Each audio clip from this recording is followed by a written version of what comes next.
Hello, guys. Welcome to the semi-final of TTS Season 5, second semi-final between Ulysses playing Black Order and Mike DaLuca playing Wakanda. I am joined by Mark Garreau of Roster Doctor and Tom, aka Cogito Bandito. So, hey guys, how you doing? I'll just ducky. Good. Thank you for having us on. Now, it's good. We've got Tom, who's played a bit against Ulysses and Black Order. Tom, do you want to tell us a little bit about what your experience of Ulysses and his roster is? Sure. So Ulysses has been playing probably I'd say since I believe the X-Men release is when I started playing against him. And it was obviously he was one of the few players that I have known to actually stick with one affiliation almost this entire time. So he was started Black Order and has continued Black Order for quite a while. What you'll notice in his play is he is very methodical, as you kind of have to be with your limited activations, where each activation's quality has to be towards the total end game. So the big questions I'm going to have on this matchup are really going to be what the total point value is, based on obviously who gets priority, and if you look at his list that he has, which you can see here if you're watching, there's not a ton of models. It's really more about using the very specific combinations of characters at the various point levels. That's really where I think Black Order is the most fascinating roster to think about, where you don't have tons of options. It really is pretty static what your choices are going to be in a lot of cases. Okay, just to catch us up, we've had priority. It looks like Mike won it and chose secures and has gone for sword, establishes base on Blue Moon area. And Mike has thrown in alien ship. I think we know what threat this is going to be played at. I think you're right. And this is where it gets really interesting. So, in his last game, Ulysses used, I think it was Thanos, Mind, Corvus Reality, and Okoye, if I remember correctly, for his 14. And I'm going to bet it's probably going to be the same here. He did consider going Corvus and the 9 point Thanos, but That's true. so he's got that I, up his sleeve. I can't see that happening so much. I would be really hesitant to play two models into Wakanda. Me too. So Mark, that was a huge priority role there. Wakanda winning it is a big deal, right? Yeah, I think from talking to Mike, he didn't get very much into the specifics about his strategy with me, but he seemed very confident. If he won Prio, he felt very confident about forcing a situation that Black Order would be uncomfortable with. And speaking a little bit to what Mr. Cogito Bandito was saying earlier about Ulysses, um, Mike is actually really great at playing against measured, controlled players. In the last round, he was playing against Pat, who is one of the most successful MCP players so far, uh, who's known for a very conservative, measured play style. And he knew how to play to his outs when he got behind, and he was able to clinch the victory that way. So I think this is going to be a very explosive matchup between the two of them, and at least with the priority roll up, I think Mike's very happy coming into this right now. You know, So there's something that just occurred that's a little interesting. Ulysses has put the size 4 piece of terrain between the two objective markers, meaning that he's creating a barrier between those two areas and a possible area in which he could not be pushed by Shuri, depending on where he's standing. yeah, so that's a good point. So taking the terrain and using it to his best advantage, I like that. Because yeah, we've got a really central crisis here. We've got three across the middle and three across the middle, so we know where the fight's going to be happening. And I don't think, I mean, Mark, do you think he's going to pull Modoc out in this low of a point value? Because the only size 3 terrain, he's also isolated that to the very back. The only two pieces. It's interesting, isn't it? Because normally you'd expect him to go five wide at 14 because he's got that up his sleeve. But knowing that you're going to be facing probably at most three, do you then audible and go Oh, for? we've got the teams coming Yeah, in. here we So it's going go. to be Here we go. too wide. It's actually Oh, the Thanos meme Oh. team. And yeah, Mike's going to go with proper five wide. So it's going to be yeah, we've got your Valkyrie, standard Wakanda with Valkyrie and Black Black Widow. Widow. Yeah. And I'm a fan of this. I think this is a surprisingly tanky team coming out from Mike, and I think while sure he's never going to kill Corvus and Thanos, he'll be able to play triage very effectively. And I think he's got great outs to play for here. He's also included 2 excellent bits of tech, which he has in his roster pretty much just for the Black Order matchup, in the form of Sacrifice and Escort to Safety. He's got that, and he's got 2 2-pointers that have martial artist. I mean, he's really bringing a lot of ways to mute the power of Corvus. Yeah. And Thanos to a fairly reasonable degree, because since his energy attack costs, it can be very difficult, especially when you take into account the fact that at least one of the martial artists has stealth. Yeah, I mean, Ulysses is a little sad that he doesn't have something like climbing gear in this particular matchup, because he only got 1 movement card. Obviously, he does have no matter the cost, so he can pull off an early big attack from Corvus and try to get that extra movement in at the range 3 with the medium move. But that's really, other than Mothership, his only way to get models back into the heat of things. So we're seeing lots of commitment here from Mike in red, putting out these big 2-threat models who definitely aren't going to be disappearing in other places around the map in order to see exactly where Corvus and Thanos are going to end up. Yeah, I love these as great initial hedge moves, because Black Widow with her long movers can be able to double move to any of the 3 relevant points, and Okoye set herself up to essentially threaten either the middle or the bottom, which are, I'm betting, very clearly going to be the focus of this game for Mike. At the very least, Shuri's going to come to the bottom 2/3 as well. Okay, so this is interesting. So if he places Corvus on that side, he is using that size 4 blocker to keep out of line of sight to ensure that he has maximum control over Shuri not hitting him. But it's going to make movement a little more difficult until he does his big Mothership reposition. Yeah, I mean, he's kind of signaling he's going to go up and make use of that size 4 terrain, isn't he, to try and protect them. And it should be noted that even Thanos can be blocked by that size 4, so that's actually a big piece on this tabletop. So if you're Mike, who do you send down to the southernmost, the one away from the truck, down to that sword portal? I think with the way that he's deploying right now, it's going to be Okoye. Really? I almost thought it could be Widow. I think, Okoye can still move to the center. And Okoye has got more. She's just as survivable as Widow, if not more so, because of the reroll and the slightly better base stats. But she also contributes better with her range 4 dice with the reroll.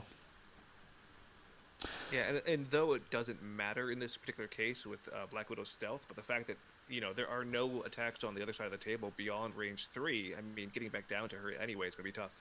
I'm also not at all opposed to sending Black Widow top and saying you have to 50-50 against me, and you don't even get an attack against me, and you'll start off the next round in martial artist range of me, and just try and stonewall Corvus if he tries to play that way. Well, that looks like what Mike's eyeing up here. Black Widow going up to the top. And the big thing here is it's going to really limit when Mothership is played, because if he doesn't get it out early, I don't know when he's going to be able to get into combat with people. I mean, honestly, I could even see him potentially seeding the top at this point, because I feel like it's so bad if you screw up that 50-50. I mean, does Thanos double move punch, hunt for a while to throw, and then get an uncontested? I mean, the big thing here is he's going to wait to see how many of these models are going to be moved onto points, I think. Yeah, there's no reason to immediately go. He might as well get some free information first. Yeah, that's fair. So Widow's gone up and taken that top console, uncontested because of the way sword works. It looks like a pass, and Okoye's Okoye's doing the middle one. So I'm guessing Shuri and Valkyrie would be the last 2 moves, as Panther can get that last point with his double long move, and that gives him access to a size 2 throw and a push to end through. But that's he is going to be touching everything, isn't he?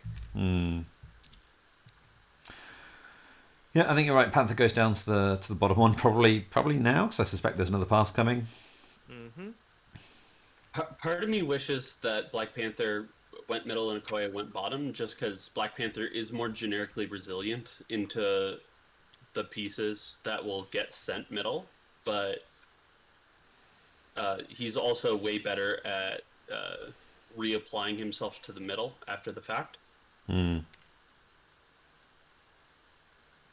Well, I mean, the one point there is I think you do want Okoye on the central point. As you know, that's the one point on the battlefield that will be absolutely contested by Black Order at some point, and having her ability to bodyguard can save another model from a Corvus turn. I mean, you might almost see something I've considered before playing is an early R&D. I mean, not so much that now actually Okoye has already spent a power, but getting 2 power on her round 1 is something I've done many times before. Can be very powerful and disrupt those early plays to try and build power and take pieces off the table that Black Order can do. So it's a bit of a shame she's gone up there. I think it's interesting to see whether or not he ends up holding on to power and not even searching for cores this turn. I mean, if he's already got sword, it's 3 points. Would he better off holding the power for the next round? Yeah, I think that's probably true. I think it's interesting to think about the use of that power. Valkyrie can do some good stuff when she gets up to 4 power. I mean, she's decent with 2, but she really starts to tick when you get more than one of her abilities triggering. Being able to charge and Warrior of Legend, for example, or Warrior of Legend and then guarantee you're going to be able to throw someone. Yeah, and so with Cryo here, he's guaranteed to win sword because Valkyrie can double move throw off of either top or middle if Ulysses goes to flip one of those, and then advance R&D to guaranteed flip. Right. I think that's why he's holding onto his power. Yeah, I mean, who would he generate power from? Because if Ulysses flips 2 of them, then Shuri flips 1 and has no power left.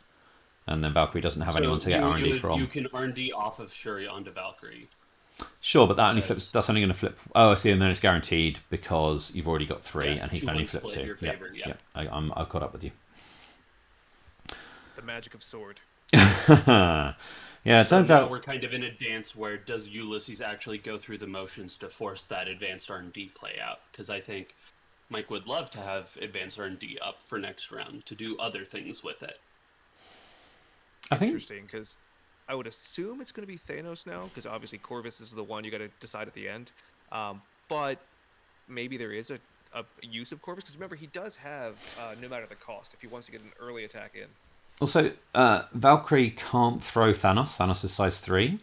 So moving Thanos... So going Thanos first. Thanos first, something like up in the middle, and then maybe off to the side, so that you're setting up a potential mothership. If you, Well, it's risky. He's thinking about getting aggressive with his movement here. So those purple movement sticks, do they belong to Ulysses? Okay. So what he's checking is if he could move up into that area. If he could backstop himself on that size 4 truck with Thanos, it makes him immune to Shuri in this case. But also seeing whether that charge is going to hit him. I see. That's what he's measuring out. Yeah. So he's kind of leaving a gap. It looks like that he should be safe from 2 attacks. Moving short, is that pulling in Okoye? Is that what he's looking at there? Using the mind gem on Okoye? I believe it looks like he's... Go ahead. I think he's about to scorpion her. Gotta love those Mortal Kombat references. And really, she's a model that if you can get her away from the potential bodyguards, she really goes down in value. Yeah, and she can just do work. She just punches above her weight. I think there's also, if you think about it, there's a mortal enemy facing off across the table between Thanos and Okoye. So I'm sure Thanos does not want to have her near him. Cool. But the other thing is he can actually attack at range 3 with Thanos. Yeah. A little callback to season 3 there. Yeah, so Ulysses just taking his time and thinking through his options. But I think surely he's got to be trying to thinking about maximizing attrition here, isn't he? And that his route to victory with so few models, he's got to start taking some of Mike's models off the table. Well, and absolutely. But the big thing here, I think, would be, I mean, the targets he has right now are not the best. Going into those 2-point models, getting powered up is fine. They don't really have big attacks they can come after with. But once he moves Valkyrie into this fray and trying to figure out where she is, you don't want... That's the one model on his side, other than Panther, you don't want to power up, because her actual combat capability is much higher than these other models. Would you pay a round 1 mothership in order to try and take out Valkyrie? That is a good question. Because I it's mean, such a it powerful would make card, but sense. yeah, I can see I it mean, both ways. at this point, if you were to pull that, you do have a good chance, but you're also relying on dice. Yeah, you're not wrong. And I think this game is going to be a relatively long game, not in terms of the time length, but just in the game rounds. There's only 5 VPs on the table, and so we're looking at the quickest this game can be is 4 rounds, unless we get a table wipe. And it's much And more likely. Oh, go ahead. And I think it's much more likely that we're not going to see a alien core in round 1, and so there's only 3 VPs around, and it's looking like it's probably going to go 5 rounds in that case. Actually, that's technically not too true. It can be 3 rounds with a single KO from Black Order if they score everything for the entirety of the game. It's not going to happen. Yeah, that's kind of why you're not wrong, but also you are wrong. It's not going to. Yeah. Interesting. So he is going. Technically. Push your glasses closer to your nose. So he's debating Valkyrie. Okay, that's interesting. Come up here. I have Prio next round. Well, I think he's thinking Thanos does almost as good a job as Corvus at killing people. Maybe, and Almost especially only counts in horseshoes and hand grenades, though. This is interesting. There are some advantages to holding on to Thanos for this because he does have the push associated with his beam or his long range attack. But that is interesting.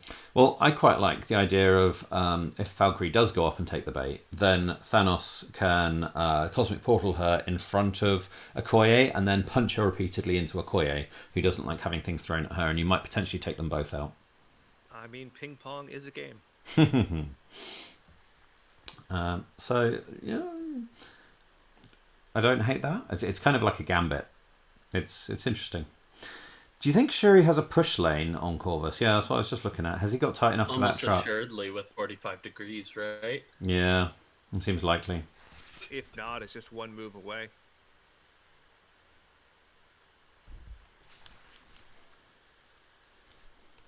I mean, I don't believe... So he did not try to take the center yet.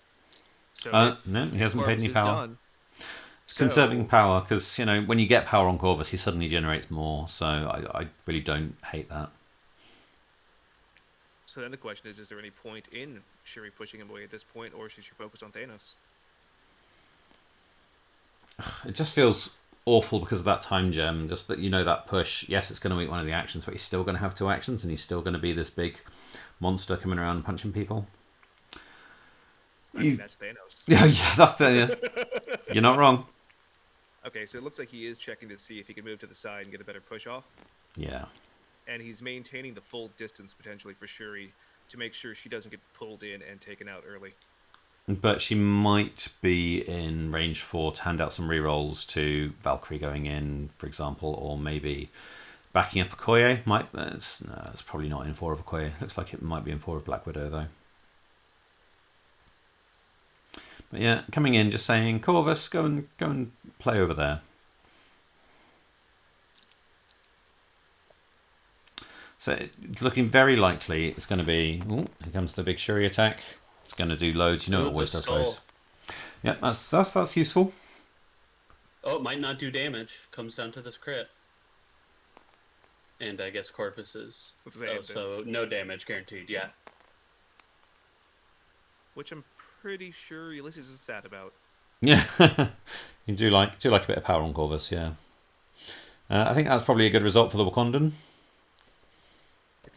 It's a really good pull for against Corvus. So even with his medium move now, if he does his big attack into Okoye, for example, he doesn't really have a secondary target, depending on where Valkyrie goes. So I think it's going to be up to where Thanos pulls somebody into to determine where you're going to see Corvus next turn.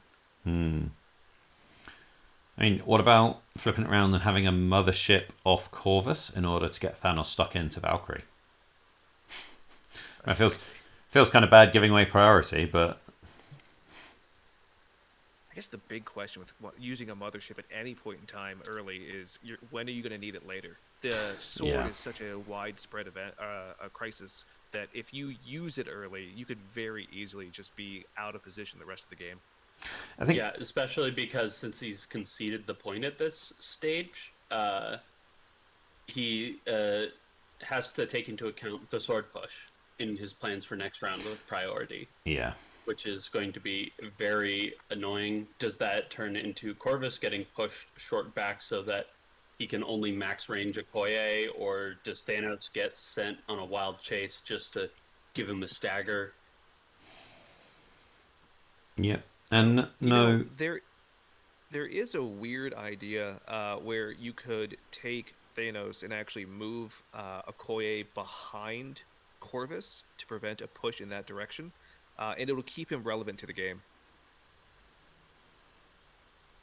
okay. So maybe giving up a bit of the round 1 attrition. So like we said, but this is probably, if I'd put money on it, this is probably going 5 rounds, isn't it? I think the way this is looking so far, with no one even looking for a core, probably. And it may even go to 6 if the attrition swings round and Ulysses can get control of those sword consoles. It is interesting to think about. So obviously, anyone who's played with Magneto knows the concept of building your own backstops. I haven't thought of it using by Thanos using the other opponent's models for this, but it does actually make sense. Yep. He's not going to be on the point then, but he's going to be threatening an awful lot of models. He's going to be eating up a whole load of real estate. Well, there's one thing a Black Order player knows is they don't need points. Well, maybe not in the early turns. Welcome to Black Order, where the points are made up and nothing matters. Feels that way sometimes. Now I just want to go back and redo my Thanos' Drew carry. Who would Corvus be? Would he be the Wayne Brady of the Black Order? Is Corvus gonna have to choke a bitch? Oh, like sorry, Jacob. Are we PG on here? Or we try, but I okay. Let's try. We might not always succeed, but we shall endeavour. Okay, so he is thinking to pull in Okoye. The question would be, would he mind gem her afterward, or is he just trying to get the hit off? Right now, the throw would go into this is the mind gem. So yeah, that's the mind gem. He's skipping the portal. Saving the power. Portal active, right? Yeah, you can use it later. Because I don't know if he wants to punch her here into Corvus. Yeah, that seems kind of a weird spot. But we've got some dice coming in. Maybe he's trying to generate power on Corvus by throwing her into her. That will not work because it's not an enemy effect. Not an enemy effect. Oh. Oof. Well, no wild so far, so that's not an issue. 2 blocks. 2 blocks from Okoye. Yeah. Okoye doing there's Okoye a crit things. with a potential reroll. Yeah, there's a reroll going to come in from Okoye. That's a big roll from needs Thanos. to make this to stay up. No, that's Okoye 1-shot.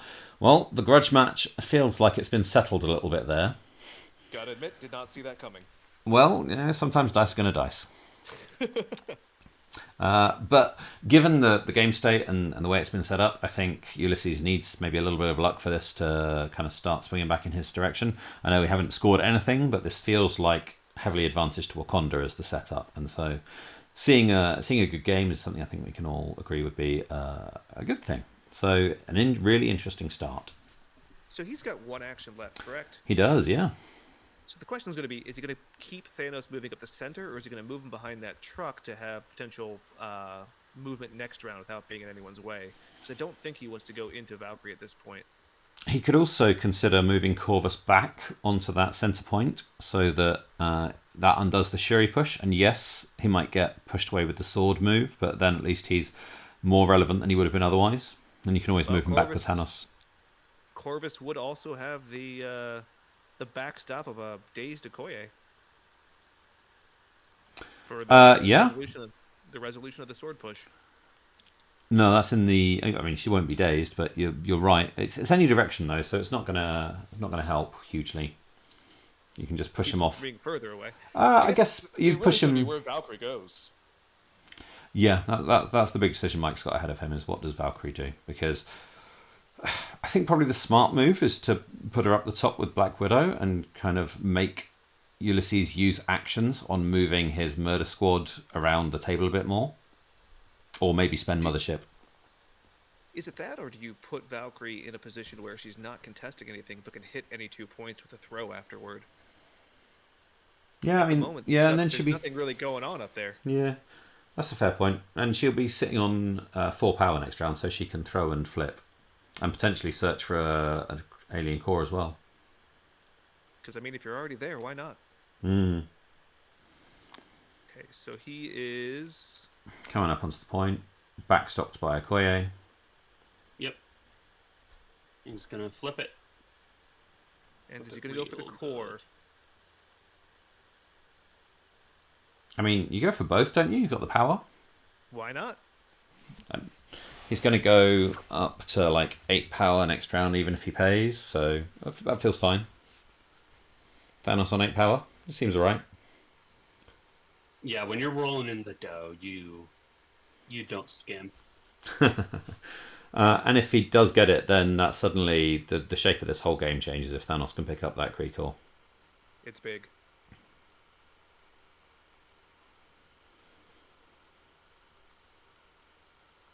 Just trying to keep an eye on the dice rollers.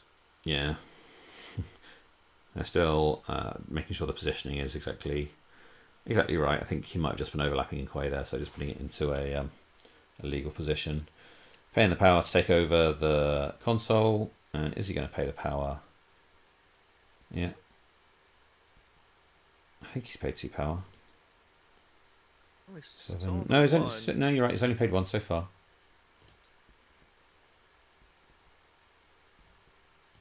Maybe he's mulling over the possibilities. A little bit more measuring. Can Valkyrie threaten Thanos? See a big difference between a 8-power Thanos and a 9-power Thanos. I don't know why you'd have to save that one, but obviously he knows more about Thanos' power economy than I do. I think maybe he's just thinking of the opportunity cost down the line, and maybe he's going to end up in that position where he's like, if I only had 1 more power.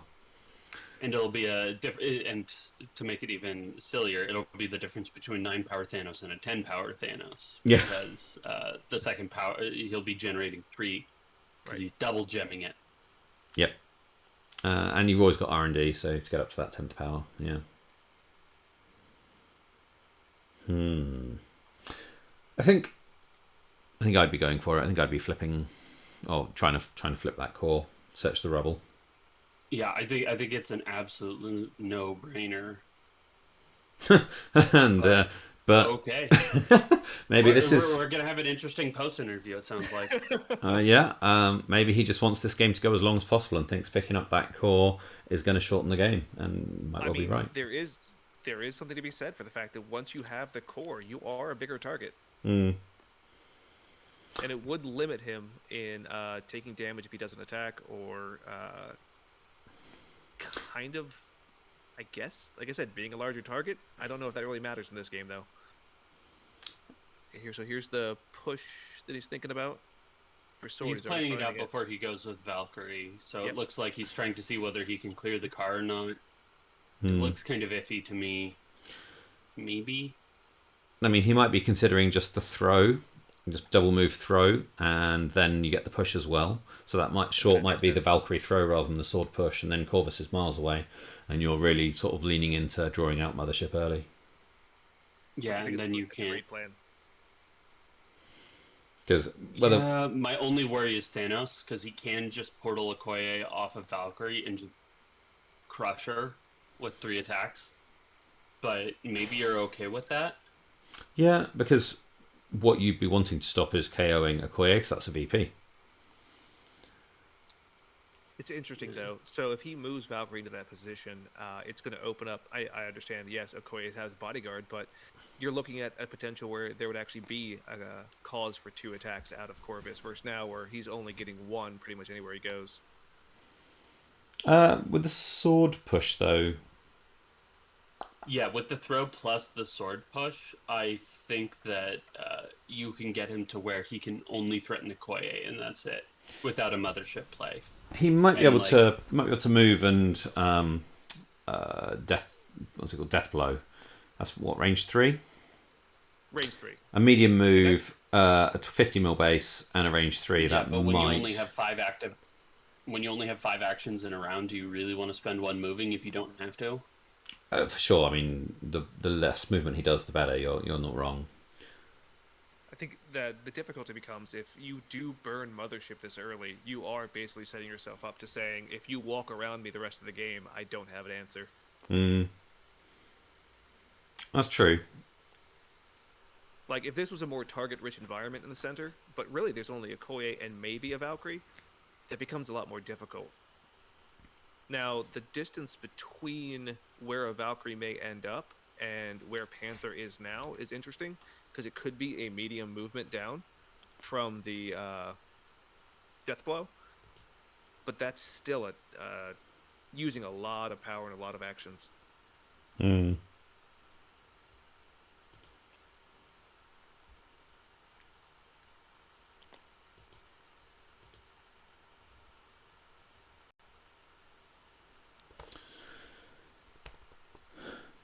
So measuring out here, the range 4. That's why is there a range 4 on Thanos? That's what, a range 3 and a base. I think Valkyrie's looking to double move to outside of range 4, so that Thanos has to blow an action if he wants to go after Valkyrie next round.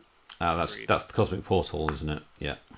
Yeah, I think this is that idea where if you keep her out of the conflict for now, she's not a target to be taken down by Corvus, and she's just ready to help next turn.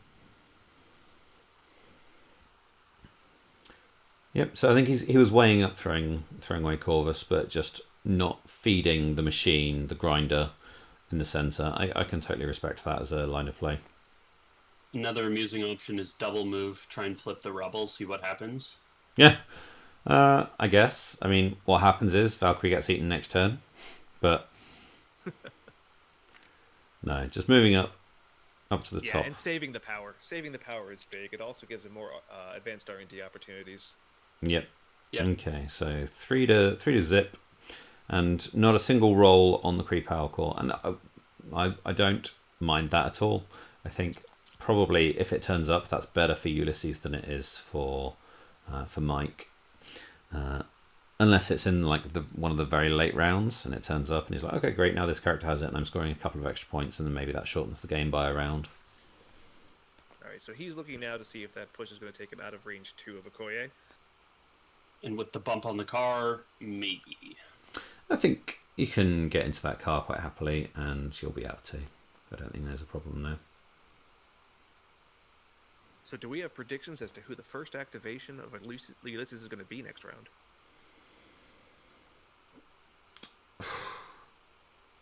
Because I sure don't know. I'm going to give you a bit of a spoiler alert right now. The first activation is going to be a pass.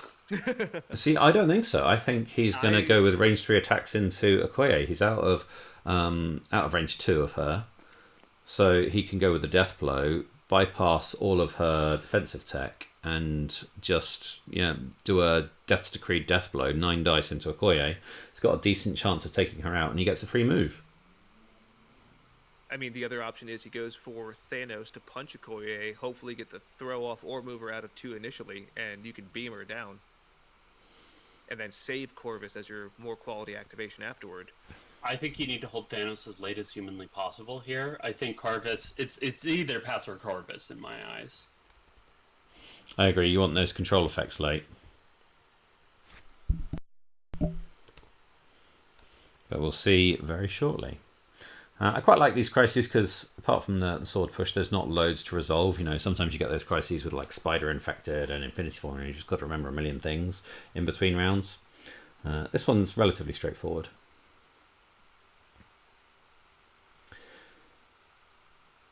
I mean, even if he were to get the alien core, there's no great character to have it on, because that limitation of 1 move feels really bad on Thanos when he's the one you want to be moving around doing all this cool control stuff. Corvus is the most reasonable one because he can advance with his spender, but yep. Yeah, it's a bit of a double-edged sword. To that point, if you're moving twice with Corvus, something has gone horribly wrong or horribly right. That's fair. So some more careful measurement, looking at what Shuri's options are. She can get up on a car. Kind of scoping out a double move. She could easily get to either of the top or the middle points. Well, I think what he's trying to figure out with Shuri is just if she stands in between 2 points the rest of the game, she could influence both, right?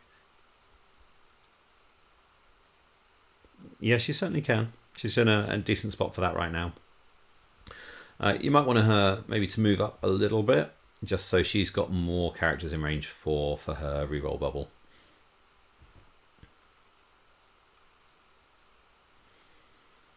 Yeah, I think he's looking to see if a pass happens, would a Shuri double move cover both Okoye and Black Panther, which I think would be not ideal for him.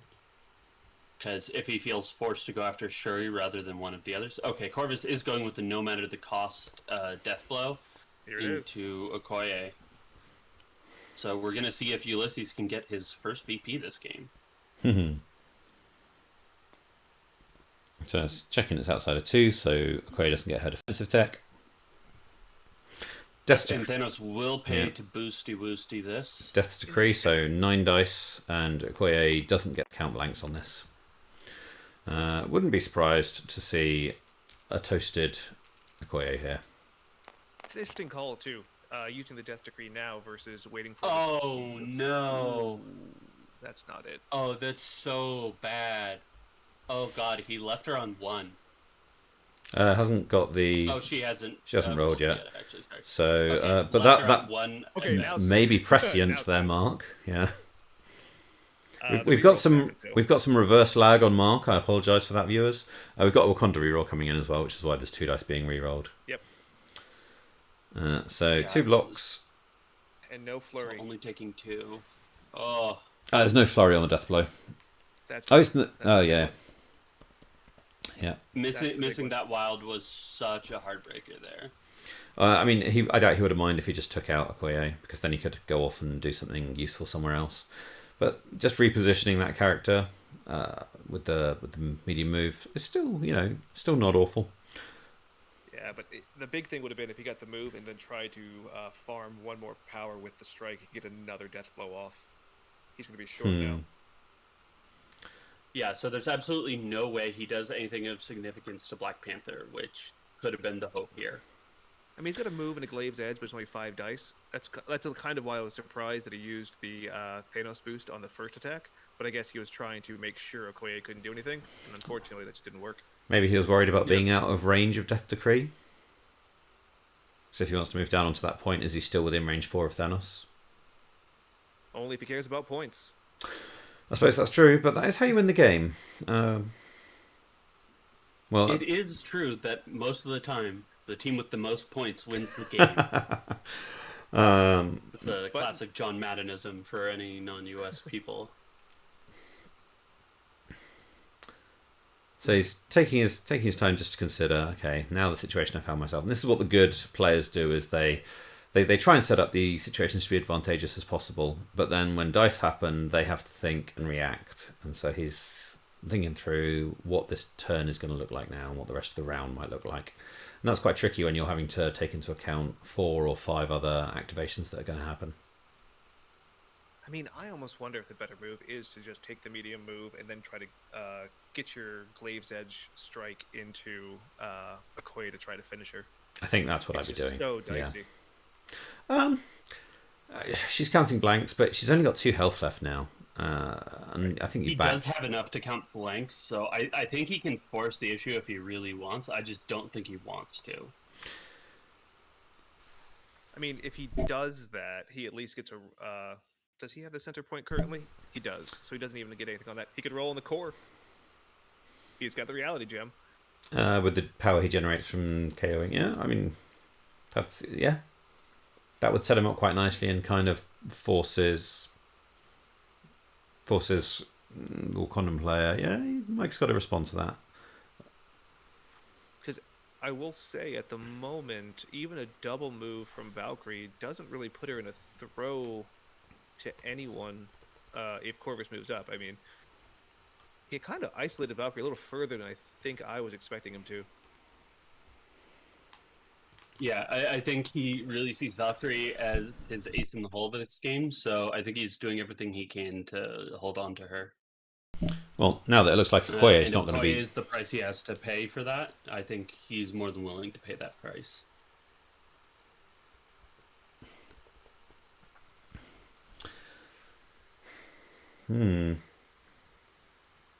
So he's looking at here just what can Panther do.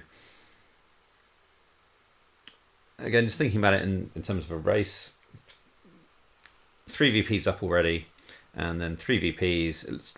Wakanda, all other things being equal, is going to get those 3 sword most of the time. You'd expect probably every round. So he is considering the attack into Panther here. It's measuring it out, yeah.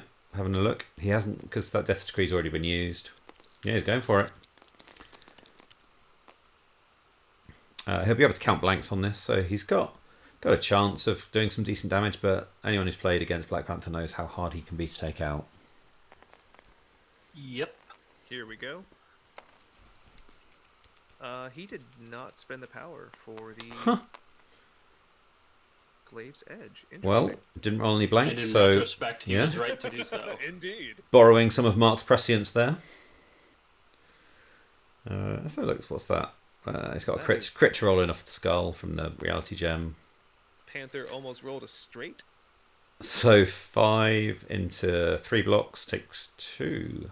No rerolls needed there. No. Oh, he is going all you got. So he was man. Power. Okay, this is spicy. Well, this is about as aggressive as you get. So this is a regular attack coming in. I've got to say I like it. At this point, he's kind of realized his only out is to make a big splash right here and now. So I'm concerned with it, and you see it here. What the difficulty is, he's only got those. He's got pierces on this, but that doesn't work on Panther. Yeah. Because you set to blanks, and those blanks count. Into 2 blocks, so another point of damage. He's got to do 3 damage here. He's going to advance R&D of power to Glaive's Edge this strike. I like it. Big roll.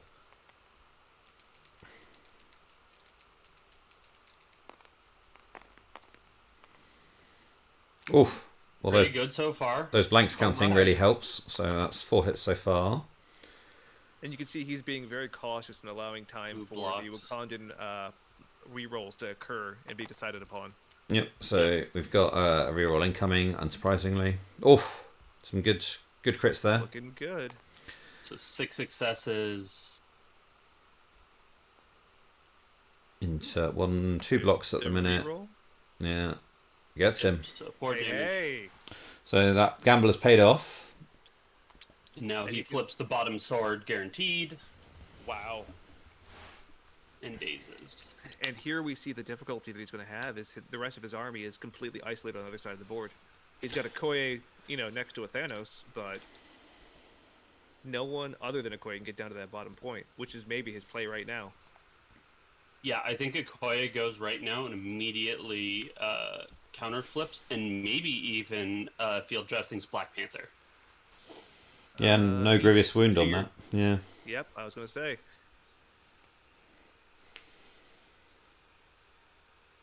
Because, if Thanos bothers to go down there to actually hit Black Panther, then he's already seeded the top and the middle.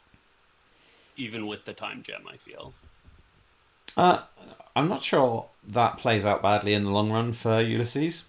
Agreed. He needs that chip damage now. He needs him flipped. So if that field dressing does occur, I think Thanos will go after Panther to try to finish it off again. Well, I think it's kind of... Because you either play the field dressing at the end of Okoye's activation or at the start of Black Panther's, and the risk you're taking there is if Thanos takes out Okoye, then you don't get the field dressing. So I think either way, that's kind of win-win. If Okoye goes down and flips Black Panther, it's not very hard for Thanos to come down and flip him back.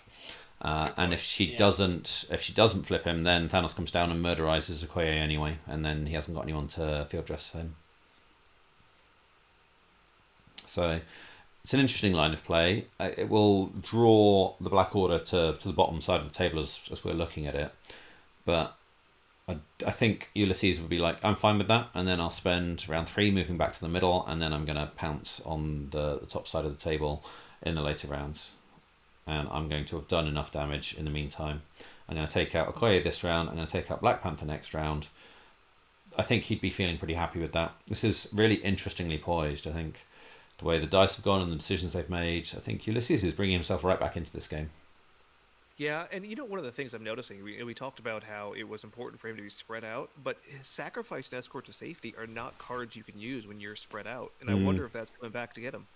Those are anti-Black Order cards, but unfortunately, he's just not having anyone in those in the vicinity to cast them.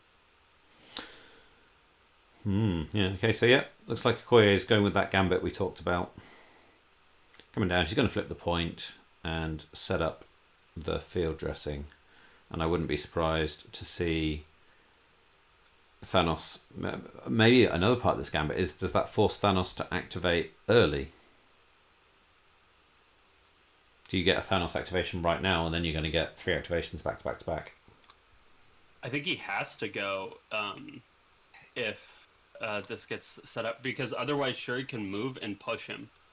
And so he'll have to spend 2 actions to get 1 attack down there on the bottom side. And I think that's just absolutely lights out if that's allowed to happen. I mean, it's certainly bad. I don't know if it's lights out, but it's... I can definitely see that. Okay, so I think that's only a size 2, that hut. Yeah, size 2 electric hut, so she doesn't need to climb up on it. And so she's going to parkour up on it for the cover, because Thanos is almost assuredly going to shoot her or portal her off, so forcing him to portal her is valuable. Let's see, does he play the field dressing now? I suspect not. So he's taken back control of the bottom console. Yeah, with exactly 6 power, I like holding off here, because if you're going to flip the rubble with her, then you don't have enough power to bring Black Panther back online and have a bodyguard ready for him.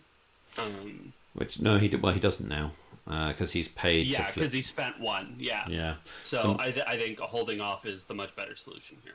Well, he still has access to sacrifice.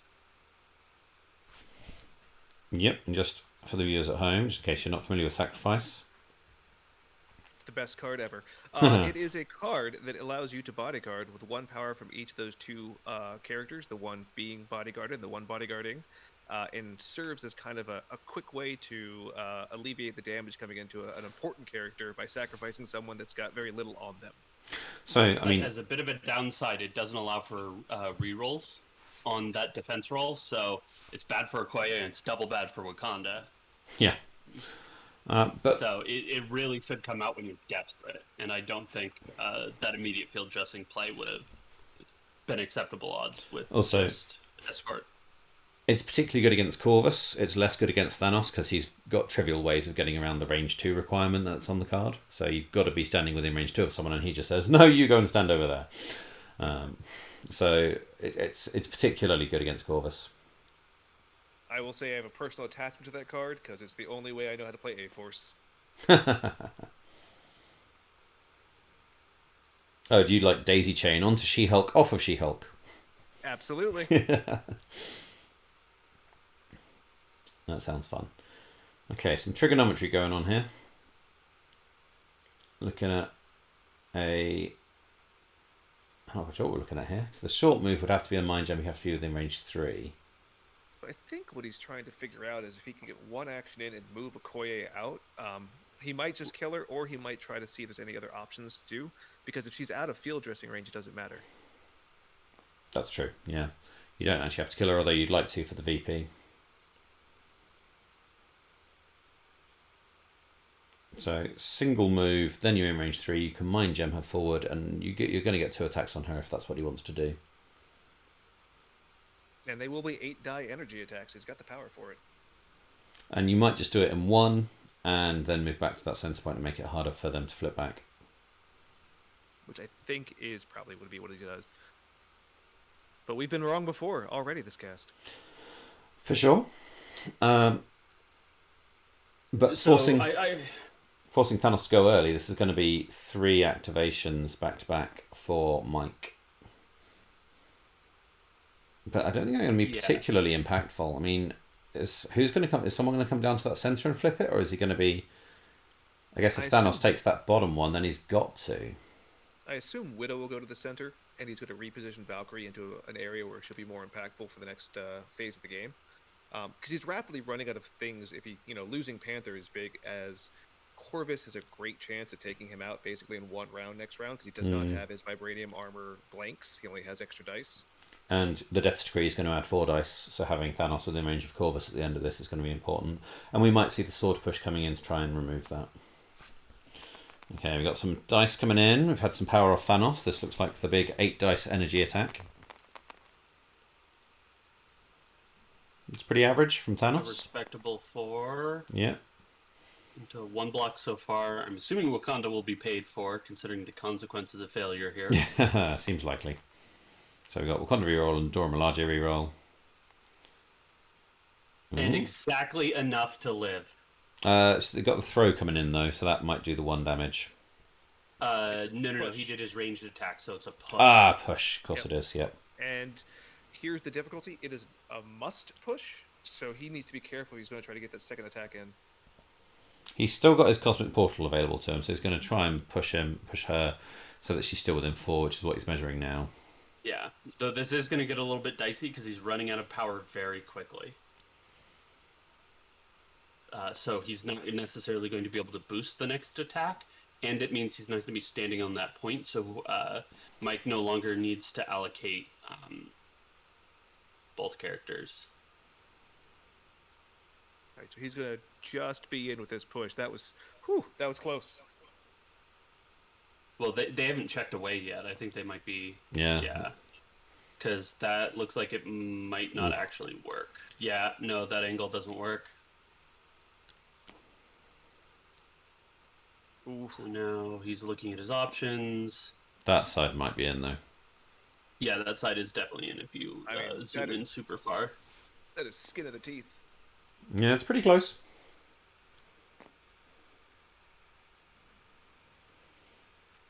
In my game, it would be slightly out, and I would realize I mispositioned Thanos after that attack. Yeah, that's going to be the interesting trick with IRL is that just after being at this level of precision, going back is so difficult. Like, I actually legitimately screwed up an Angela single move on a Senator's IRL the other day, and it was, like, just so heartbreaking. That means you just have to play Sam so you can reposition the entire game. Yeah, exactly. Shadow says yes? Yeah, I believe so. I'm sure they'll just take the time to make sure they get it Highlight right. says yes too. Yeah, you gotta double and triple check with these key rolls. Yeah. And so he's just going to yoink Okoye back in, but this time he only gets to boost his Cosmic Blast to 6 dice.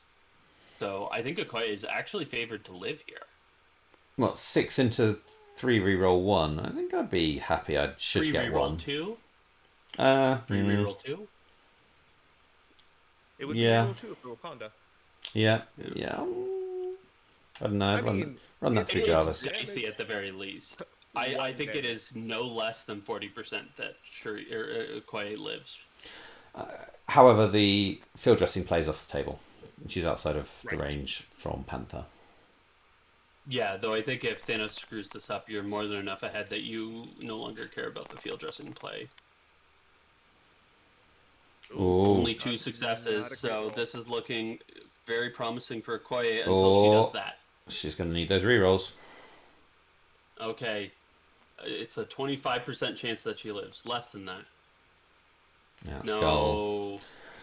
Down she goes. R.I.P. Okoye. Vengeance is mine, says Thanos. Ulysses scores his first VP.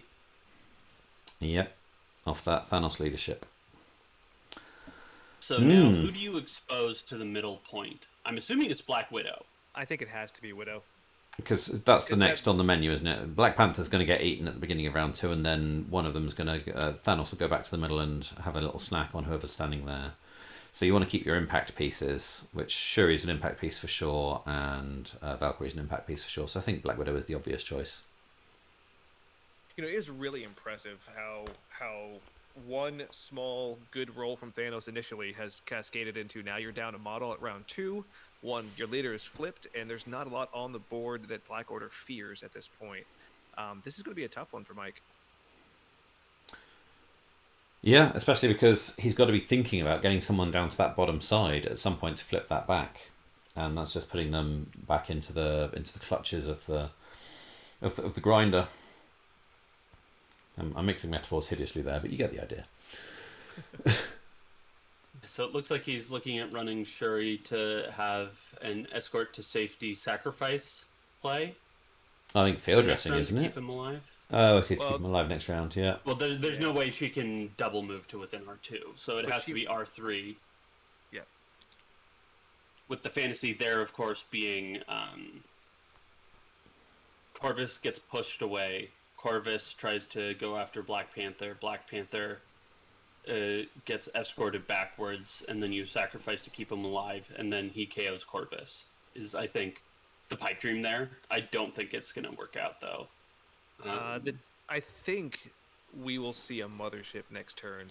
I was just thinking that as well, yeah. To make Yeah. sure, Yeah. if you can take Black Panther off the table, then it's strongly advantaged to Ulysses then, isn't it? So I think they both know that, and you're right, I think Mike's eyeing up, trying to put in some backstops, some countermeasures. But you're right, one mothership, one well-timed, well-placed mothership could undo all of that. Also, at this stage, I would really love to see Mike go after the top ship rubble with Valkyrie after Black Widow goes middle. I think, just because with the heavy allocation to bot, I think that's a huge way to extend your lead and just have an unsurmountable lead so that the only out for Ulysses is a KO. So would you go Valkyrie first in this instance? Check the top rubble. Yeah, because she's random information and everything you're doing this game or this round is probably diceless because Shuri's outside of move, range 5 attack. Yeah, I would just go with Valkyrie, flip it, and then decide from there based on whether she got it or not. Though I'm assuming. Oh, go ahead. Oh, go ahead.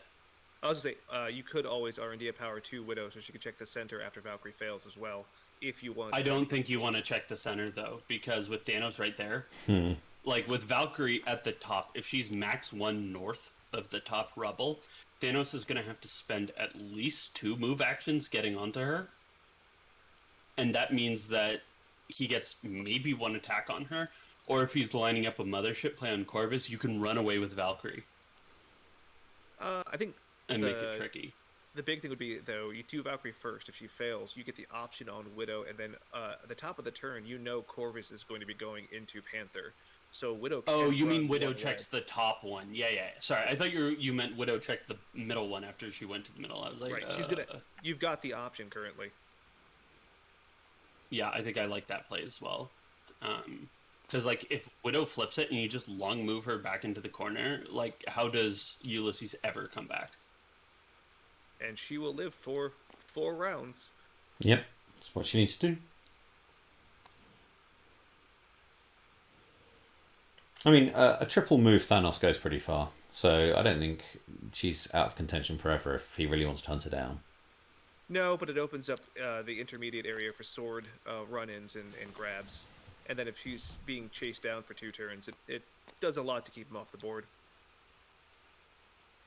Yeah, and I think you start kind of working out how many rounds do you have to go where Wakanda's on top, and then you just scatter to the corners to try and keep one person alive to ride out the win. I can see that being the end game here for Wakanda, is just being ahead enough where they've won rounds 1 through 4 and then run away enough that it doesn't matter how much Black Order wins round 5 and 6. And I mean, that's the beauty of Shuri, right? You can get 2 pushes potentially. Even with the time gen Thanos that's burning an action for him to come back. Okay, looks like Shuri. I think he's just going to maximize his ship core odds. Yep. Seems good. Is he staying in 1? No, he's going out. He's going out.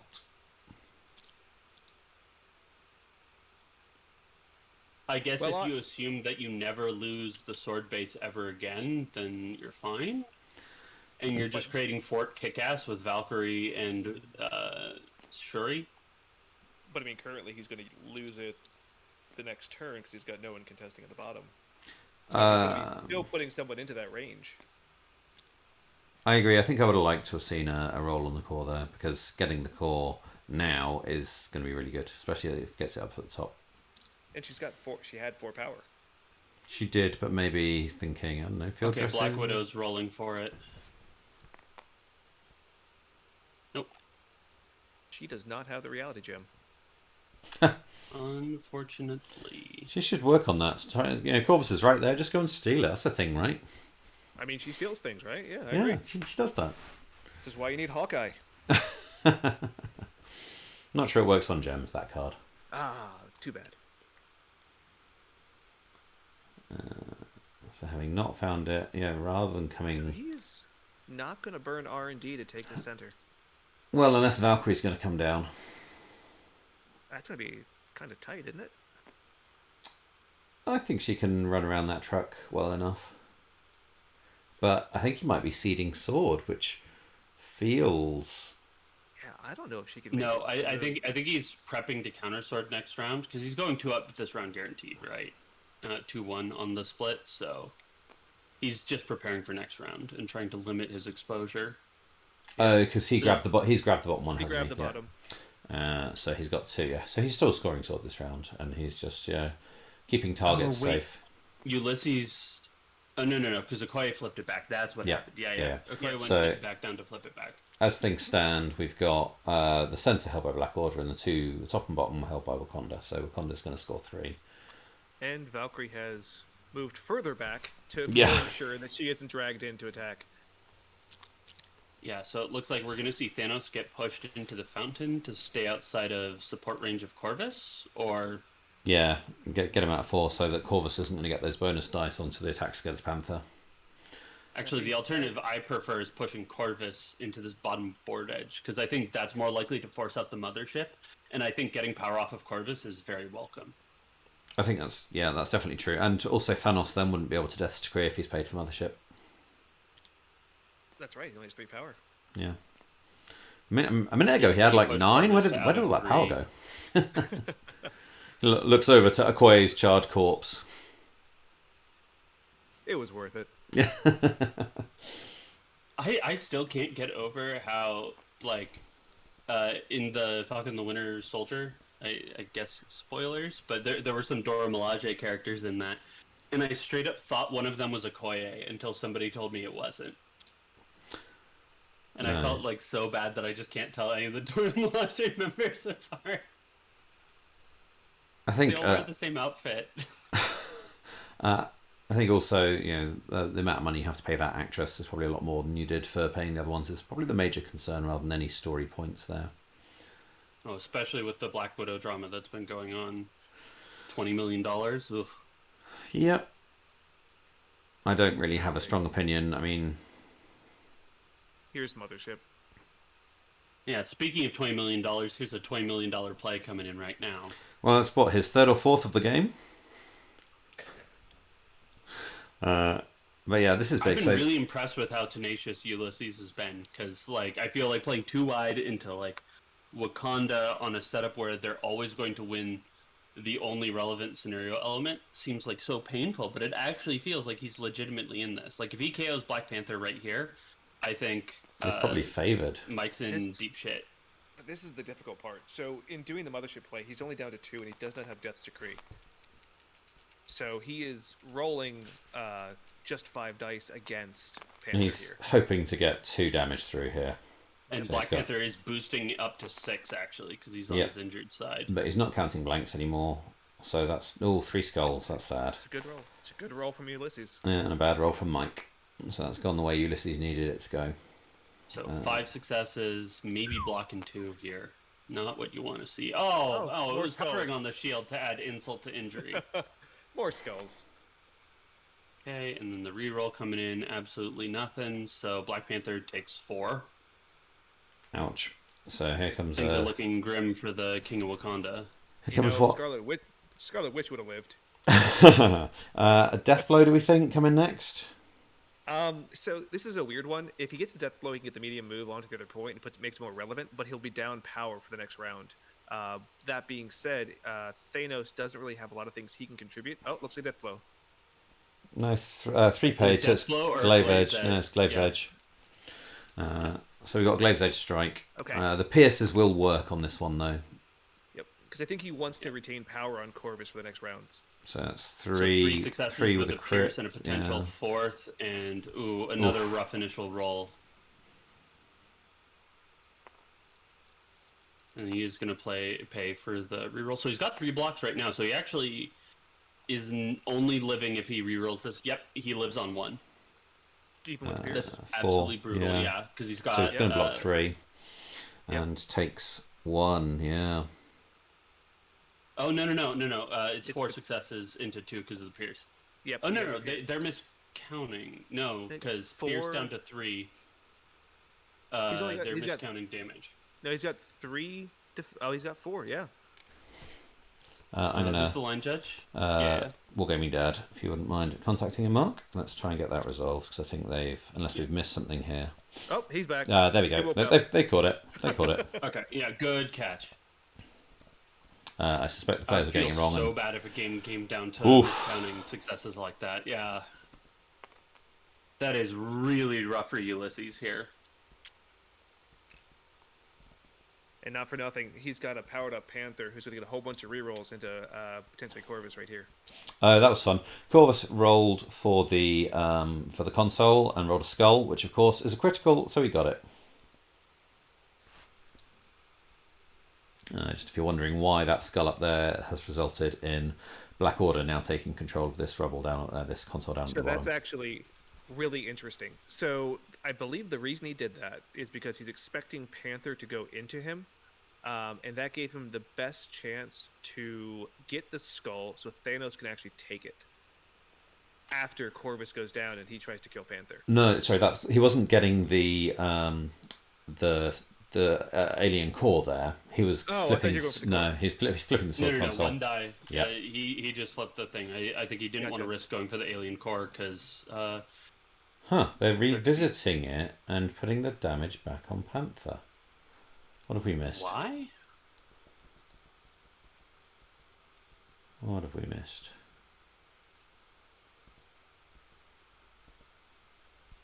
I'm confused by that.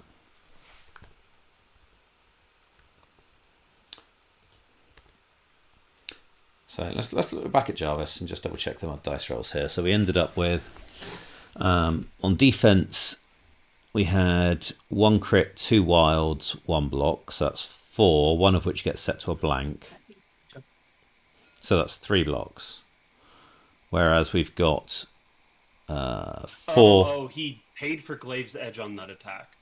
There we go. Yeah, no, we saw that. Yep, and we just missed that in our tracking. Maybe they've just remembered the pierce, and that's what put the extra damage through. So yeah, no, that's gone through. Yep, we got there in the end. Okay, so yep. The difficulty of having no context to the things they do. No guesswork. Yeah, we saw the amount of power. We did say it was a Glaive's Edge Strike, and then we completely forgot to count the blank. We just got excited. Yeah, I mean, well, it's such a big moment, and now that it has resolved that way, oof. Yeah, what do you do now as Wakanda? Yeah, this is a really rough board state from Wakanda because you have to win the middle now against Thanos, and you only get one thing after Thanos. Yeah, so the obvious thing is Shuri pushing him away, but she's not going to be able to push him away and claim the console. Well, here's where that size 4 piece of terrain became big, right? So Shuri cannot be on the back one and then push. She's going to have to get to a better position. Well, she doesn't need to stand on the back one. I think she's got a medium move to LOS around the east side of the truck. Well, I mean, she can do it with Wakanda Forever, so she can move, shoot, move, and she'll get there. So she can do it that Wakanda one Forever's round. Got to feel real bad with only one Wakandan left. Yeah. Wakanda not quite forever. Yeah, Wakanda just about hanging on. Until I die. Yeah. Then it's over. So we've got Valkyrie's committing to the point, it looks like, and it looks like she's going to go for the ship core. Yeah, I think I would have liked to have seen this around earlier. It doesn't find it. I think this is a bit too little too late for Mike. I mean, he's not out of it yet, but it's looking pretty dark. I mean, Shuri does have Sonic Crush. It's true. She could be the It's a new good Okoye. attack. Got more dice taken on the table. Looks like this is a pass, so this is somebody else having a go. This is... That has to be Black Widow, because things... Shuri's not actually on the point. Yeah, yeah, that's Black Widow. So it'll be Black Widow done. So is he just willing to give up sword base? That can't be correct. No, he's got the Wakanda Forever play. He's got the Wakanda Forever play in his back pocket if he wants to make sure he wins it this round. I don't think Shuri can double move onto the middle point, though. That's what Patrick's just measuring now. That's what Ulysses is measuring. Yeah, it does look out. Yeah. Like, conservative positioning's coming back a little bit to bite him here. Yeah, I think Mike just gave a little bit too much respect to the Black Order, and they played to their outs, and I think it's going to be a long, slow, painful death, but a death it will be. Are you saying it's inevitable? Is that what you're saying? I mean, Thanos is inevitable. I think the big thing is Time Gems Thanos is a force on the battlefield that you just can't comprehend where he could be and where he can affect the board state. And it is difficult to judge on the fly. He has so much board coverage. He reminds me almost of, for any War Machine veterans, Allure of the Feast, which was a character that would get teleported, and then he would have a gun that would teleport him onto somebody. So he would just like fly halfway across the map, and there was nothing you could do until he like showed up in the middle of your army and just like wrecked everything. And Thanos, in a more laser focused sense, feels a lot like that to me. Ooh, he's even seriously considering doing some tractor beam bullshit, it looks like. What, just going all the way to the top? He's only got one power though, so he must be looking for next round. But he's got that one power's going to claim him in the middle. No, he's already got the middle, hasn't he? Yeah. He's got a mind gem available, I guess. That's free.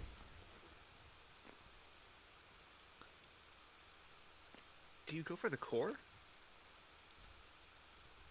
Not with Thanos. No. I mean, when you're looking... Valkyrie could swing this game right around. She has got some great spike potential. And I've definitely had her do that for me in games. But we're kind of clutching at straws I feel there. like if you stay outside of single charge range, and if she has to move charge, I don't think she has gain here. I mean, she gets his flurry or Dragon Fang off at this point, but is that really what you're going to gamble on? Yeah, she can charge Warrior of Legend Dragon Fang next round. This looks like he is going for the core. And he gets it. Gets it. He got it. And So how many actions was that? Does he have a move again? He's taken 2. I think he's got 1 move, yeah. So he can move to the back side of this, or is he just using this as a line of sight blocker? With the ship core, you can only make 1 move action per turn, so he cannot make any more move actions. That is true. That is true. He didn't make an attack, so he should be taking damage as well. I'm sure they will catch that imminently. Yeah. If they don't, well, I'm sure we will send a little message along to the table judge.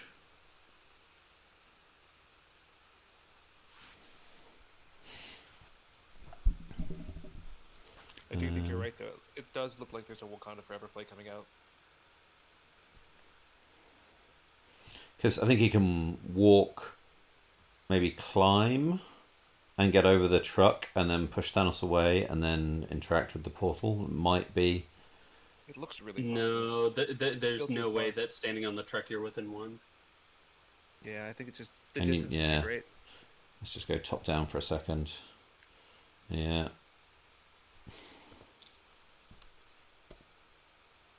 There we go. We've got the damage on Thanos there, which he's taken from the Kree core for not attacking.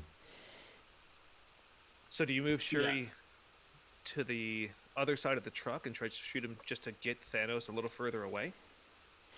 I think you actually don't want Thanos away. I think you want Thanos... Yeah, you want Thanos close to Valkyrie, because that's...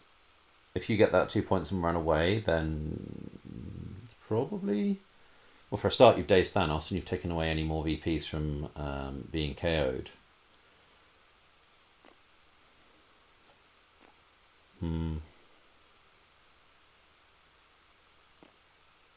So it looks like Mike is lining up the push away shot. He should get cover from this.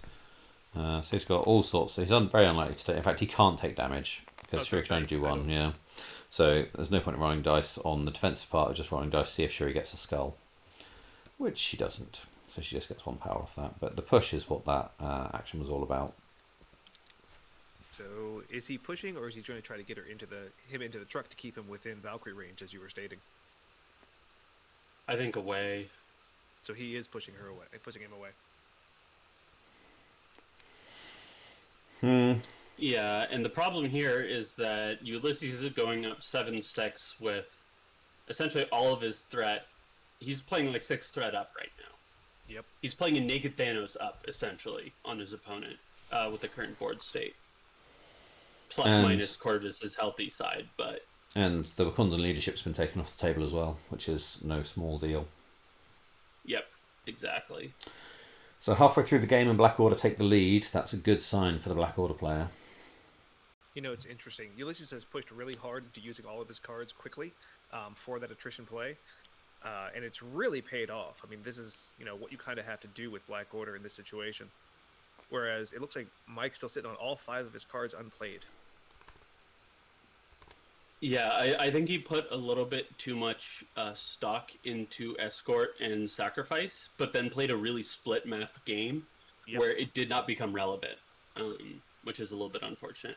And with Valkyrie getting Sword Base pushed into the board edge, she's not going to be relevant. Oh, maybe it's a Shuri play, because that might actually put her out of single move shoot Thanos range. But do you care about single move shoot? It just makes her even more relevant. I mean... The thing is, you're winning on points now. You're the control. Mike's the beatdown. So he has to figure out some way out of this, right? And Ulysses just gets to, wait and see what he sends to go deal with it. And I think... Maybe. It feels like... Oh, go ahead. No, the obvious beatdown is Valkyrie, isn't it? That's what Ulysses should be worried about. If there's any route back to victory, it's with Valkyrie rolling some amazing dice and probably dazing Thanos. That's going to be part of it. It looks like she might not even be able to make it from her current position, though. Okay. Wait, he's going to pull her in? I cannot believe that's the correct play. Maybe he fancies his dice to take Valkyrie out. She hasn't taken any damage yet.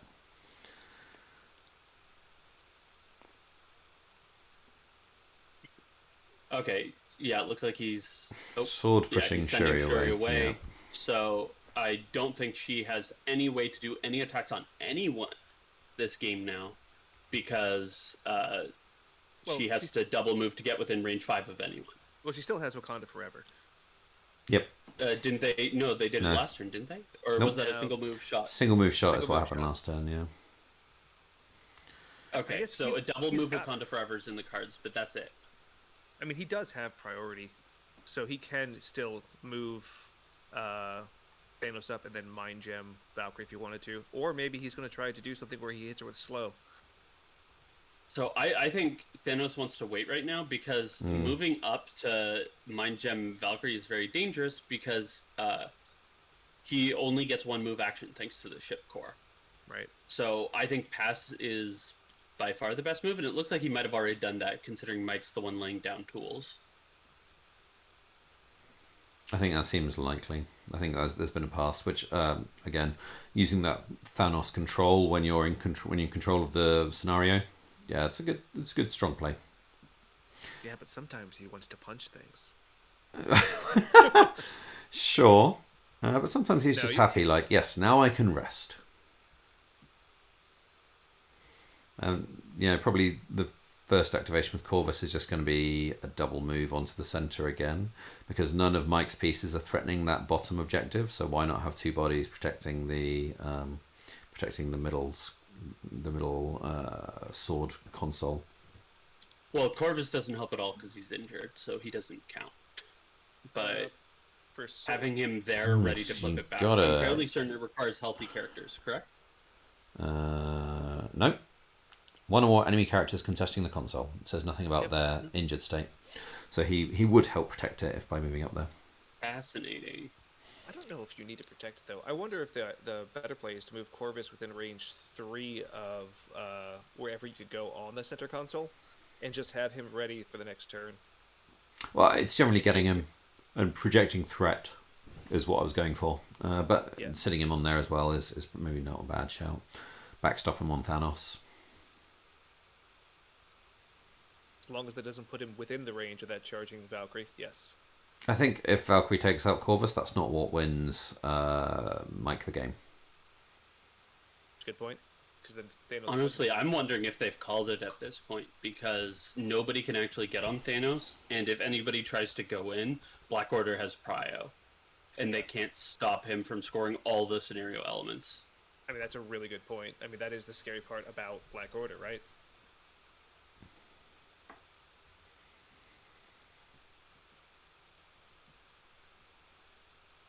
You know, I think it was it Utility Cookie that said the way to beat Black Order is to take down Thanos, and I think this is why that is the case.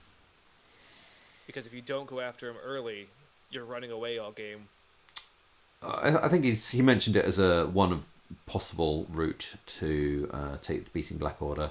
I think if you can effectively remove Corvus early, that can work too, and also if you can control Thanos or Corvus. So what we haven't seen a great deal of is Black Panther and Shuri controlling them, or even Valkyrie. The decisions Mike's made have been different ones, and he's been playing the sword crisis, and I think we thought he felt advantaged, and I think that's probably right, but just some of the dice rolls at the right time for Ulysses, as well as, don't get me wrong, along with excellent decision making and positioning, but those dice rolls just really helped swing it back round for him. Ironically, what's it called?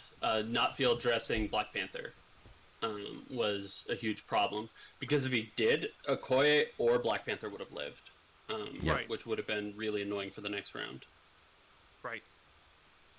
But then that forced Thanos to act early, but I feel like Mike didn't take advantage of those sort of 3 back-to-backs. He just kind of shuffled up to the top, and maybe in retrospect he'll look back and think that there were other things he could have done with those activations.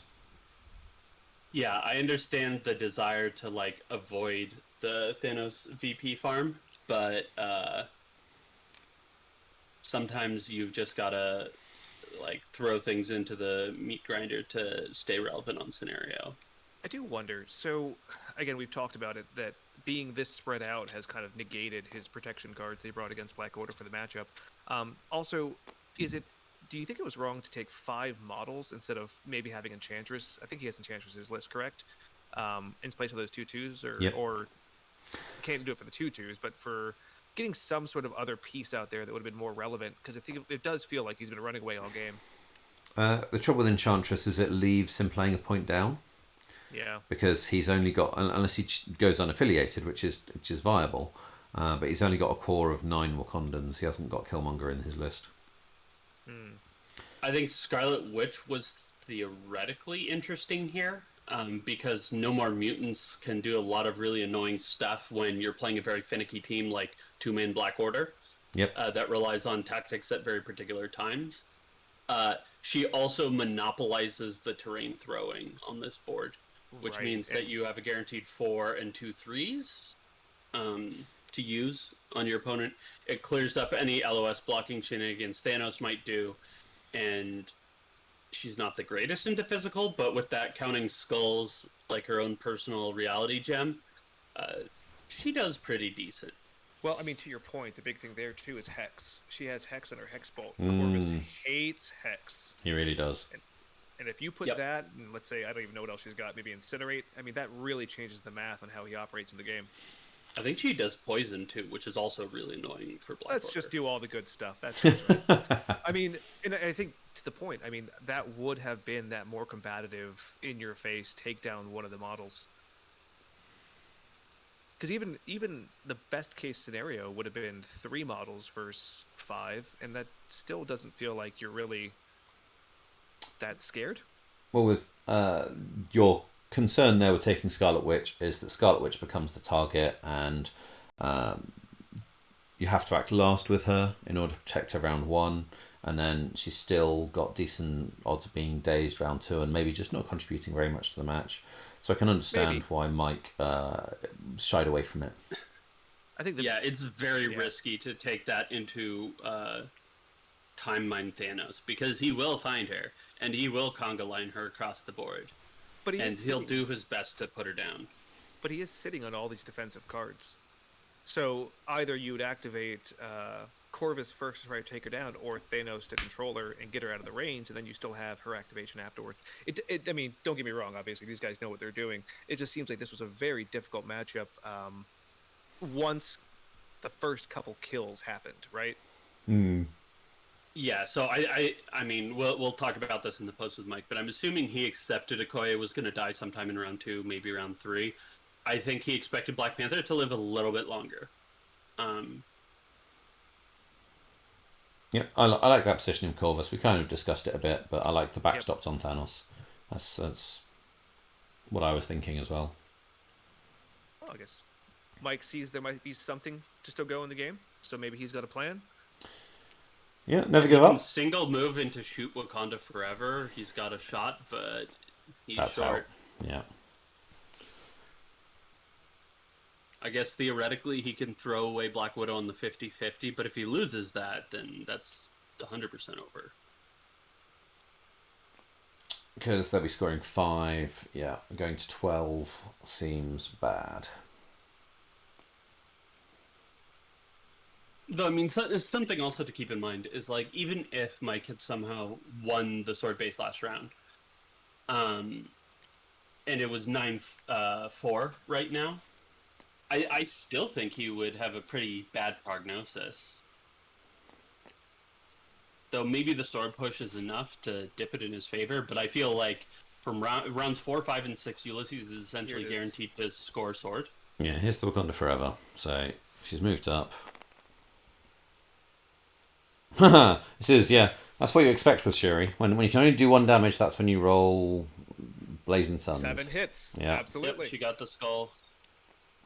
The important thing. She got the extra power. Although I don't think we've seen a Shuri rerolled yet, because all the action's been down the other end of the table. She's sitting there on 8 power now.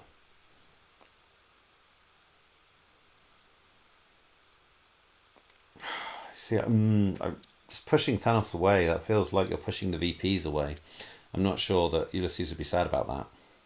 Well, again, I think his idea is at least he might have fun play on Corvus from there with Valkyrie, using the rerolls from Shuri, and then he has, the second turn to try to deal with Thanos, but he can't deal with both models currently.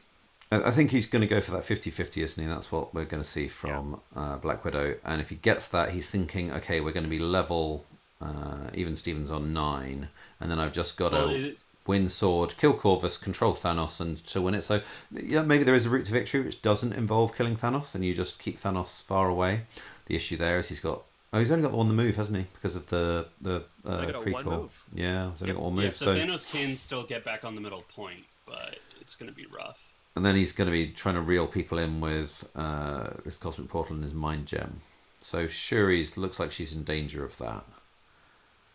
He is a little bit low on power, though, so... He can definitely afford to Cosmic Portal and Mind Gem, so as long as he can get to within 4 of Shuri. But I think he placed her at the extreme of 5, so walking up to back where Corvus is, and now Corvus is actually in the way. So that positioning, maybe you guys were right, and he should have been off more to the side and in that threatening position and not too worried. Because if Valkyrie can get into Corvus, kill Corvus, and then Shuri just keeps pushing Thanos away, you can only move back once, that feels like that's going to be a good spot for Mike. So yeah, I think there's life still in this game. I don't think it's completely over. But it will be funny. It will be funny if picking up the core and having time Thanos down to 1 move is what cost him the game. Yeah, and I wonder if Ulysses is already regretting that a little bit and going, ugh, that was unnecessary.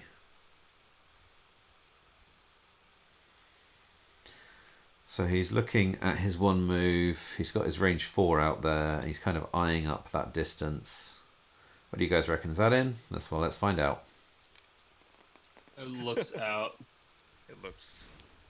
So, I mean, if Thanos is willing to get inside Corvus... He's sliding. He's sliding inside Corvus. So I think that's in. Yeah, that's in. I think that's in, just barely. Oh. Oh, and they're even using, yeah.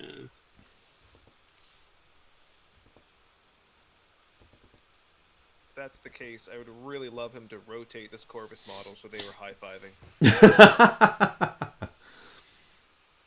So they're just double checking this measurement because this Double. it's gone green on the. Oh, So in comes Shuri. So here's a cosmic portal, which we'll see 2 power coming off Thanos in a minute, followed by a mind gem short move is going to bring her into double punch range. The scary thing if he screws up on taking her out, though, is that Valkyrie will have infinite rerolls when she goes in. I mean, yeah. Oh, he's going to try and body block the landing spot? I think he is. Because it looks like Black Widow was looking at a climb line, and I'm not even sure if she can even land on the west side here because of the gap between Shuri and Thanos. I'm not sure if she can nestle into range 1 there. It's going to be super tight, I think. Oof, I wouldn't like to say either way. It might well be out. Big stretch. Okay, right. Here is Thanos coming in with a punch and Shuri. No Wakandan leadership, and she can't use upgrades on herself, so her dice are her dice. And they're pretty good dice. 4 no throw, and oh yeah, she's gonna still Crit to explode, she might only take 1. Nah, she takes 2. Thanos getting juiced. And we'll do that again. That seemed like a fun attack. Yepers. Another 2 good blocks block. again. Yeah, from another Shuri. good block. And Well, oof, 3 blocks. Not as hideous. Thanos' 3 blocks, yeah. I'm Okay. the tankiest person on this table.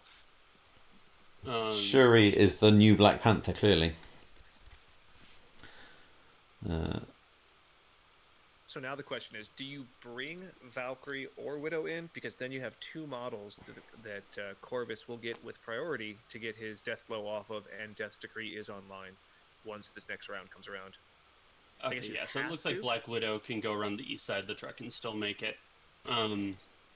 I think you just target saturate. You run up in there and you just say, I'm going to try and use sacrifice and escort to safety to like some ludicrous level. And if you leave any of them alive, I'll try and field dressing. Yeah. And you have somebody who's going to try to take down Thanos in a round. That'll be I Valkyrie. think if you take out Corvus, that might be enough. And then Valkyrie might be able to go after Thanos at that point. Oh, interesting. So he's actually moving Corvus up? To body block. To block. Yeah. That landing spot that Widow would be looking at. And Good I play. don't think Valkyrie has she doesn't have a line where she can medium move and get line of sight on Corvus. Like if She's she already goes activated south. this round anyway. She's done. Oh, Just yeah. Black Widow left. Oh, and so when she gets sorted, that's gonna be so bad. Well, Mike's looking at Widow- this spot here in between. So he's just trying to see which spot is most likely for him to be able to get to. I think it has to be the crack between Shuri and Thanos.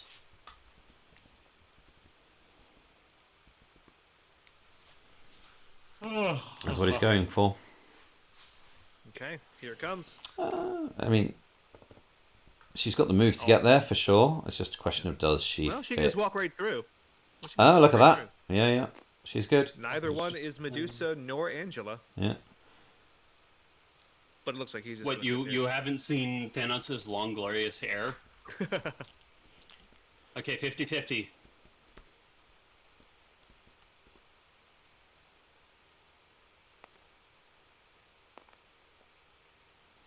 I He believe gets that's it. good. Yeah, he gets it. Yep. That keeps him in the Wakanda game. lives another round.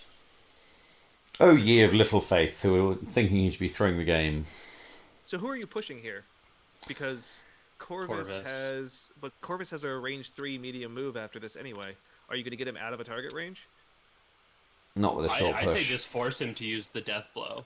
Because, like, Thanos doesn't really matter, I feel, because of Time Gem. Well, I think he's going to.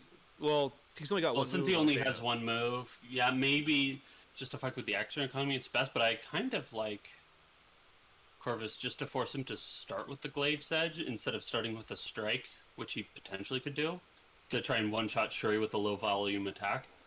Well, he's going to have enough power to do a boosted death blow in the beginning of the round. So he's going to kill whatever he touches and has a good chance of a flurry in a move. So yeah, I think he's going to Okay, go yeah, and it's try going to to be a move Thanos Thanos. push. Because that way you limit his options with the core. And if Corvus flubs big time here, I mean, I definitely can see a world where Mike actually comes back, but it requires some of the worst Corvus dice I've ever seen in my life. Well, he's got tactic cards. Let's use those. I hear they're good, yeah. You still got grievous wounds to counter the field dressing. That's interesting. Yeah. And funnily enough, that might end up being a big play here at the end. Because Shuri, if you don't take her down and she's got access to her Sonic Crush in the center and you're starting to get staggered and things, that actually could be pretty painful. So has he passed with his first action? Oh no, this is the push, isn't it? This is the sword push. So we've got Corvus coming out. He can't see. No, he's just trying to run the push and just checking that lamppost, I think. Yep. Can't see Valkyrie through that size 4 truck, but he's in Death's Decree range, which might be all that Ulysses cares about. And there it is. He's still within 3 of Shuri. So escort to safety is going to be big here, because I think he's out of 3 of Widow. So just on the timing here, the escort to safety would trigger before he starts paying power for things like Death's Decree or Death Blow. So it's not going to waste him power if escort to safety goes off, but it will waste him an action of having to move in. Which I think is the bigger problem, right? Because he's got 8 power currently. Yeah, if you force him to blow an action, that's huge, because it means that he can't take out both of those characters, which means that whichever character survives can just go to the bottom and flip it, and Thanos actually can't flip it. Ulysses having a little read since he's stuck on one move action. Yeah, Ulysses just having a little read of escort to safety, checking he knows exactly how it works. Yep.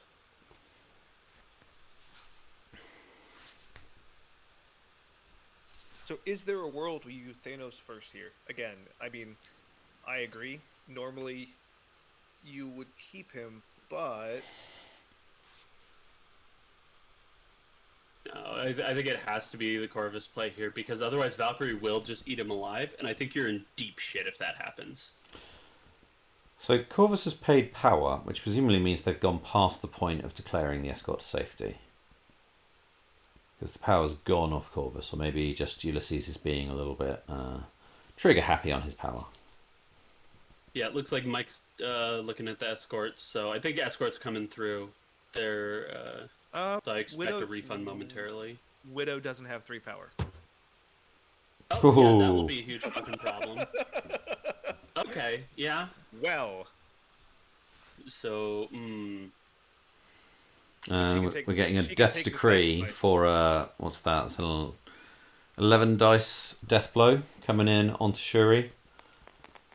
Yeah, and I think Shuri just takes this here, unfortunately, as much as I hate to see it. Looking not so hot. And so he's just trying to guarantee his wild here. Yeah, you think it's the wild... Yeah. Well, yeah, the wild's so important here, because otherwise he's fucked. Yep. He needs that he has wild. no more legal targets in range. If he one-shot Shuri without a wild. No, he still gets the move after. Yeah, he does. He gets the move. Never mind, yeah. He's just trying to make sure he gets a wild here. Because he wants that free attack into Black Widow. And the fact that he might not even go into Black Widow. He might even use the medium move to go hunt Valkyrie. Exactly what I was thinking. There's some discussion going on. There's dice in a tray. But we're back to looking at the models. there might be a sacrifice on the board being considered. I don't necessarily agree with it, because Black Widow is exactly as tanky as Shuri, because you can't use Shuri rerolls on a sacrifice, because you can't use rerolls. But if it leaves Shuri alive and Shuri is within upgrades range of Valkyrie, that might make Valkyrie live and Or essentially do more damage. entice. Yeah. Yeah, here comes sacrifice. And she does have one more health than Shuri as well, so she's more tanky in that regard. The wild does come through. No skulls, though. So only 5 successes. If Black Widow was in martial artist range, she'd live, but instead she chose Does violence. And just to note, you cannot actually modify any dice, so cover does not apply. Yep. No dice modifications. Counts as still works, because there's kind of murky language between those. I think the language is clear, and you can only assume that's what's intended in the design, but... Okay, so he is going to go... Oh, yeah, it's intended, but I think a lot of people get tripped up on it, because... For sure. They both seem like similar dice modification. Here is where I think we're going to see Grievous wounds. On the Shuri attack. Yes, because he's got enough for Grievous wounds and his Blade's Edge. We've got just a regular strike coming in by the looks of things. This is the, it's the flurry attack. Oh, the flurry, yeah. But if this takes her out, he won't have had a chance to apply Grievous wounds. He will not. Because you can't play Grievous wounds between the flurry, between the main attack and the flurry. There's not a window of opportunity there. You haven't got to use a magic parlance, you haven't got an empty stack. And there is a something going on.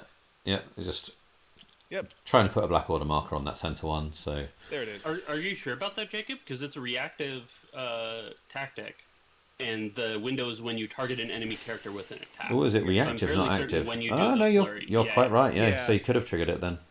It is. Yep. It is. To use magic parlance, it's an instant, not a sorcery. So he does have a window. Yep, Well, no, you're back quite in the right. day, it'd be an interrupt. Yeah. Ooh. But There was something before interrupts too, right? Like there was like fast, or there was like something for like alpha only or something. That was like some weird wording that Okay. wasn't quite interrupt.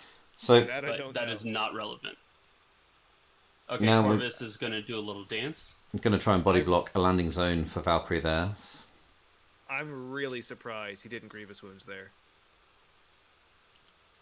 Because even if it didn't KO her with that attack, then he would have had the second one. Yeah, that feels like a missed opportunity. Okay, so Valkyrie move, charge, prey. And I think you just go for the Corvus KO. So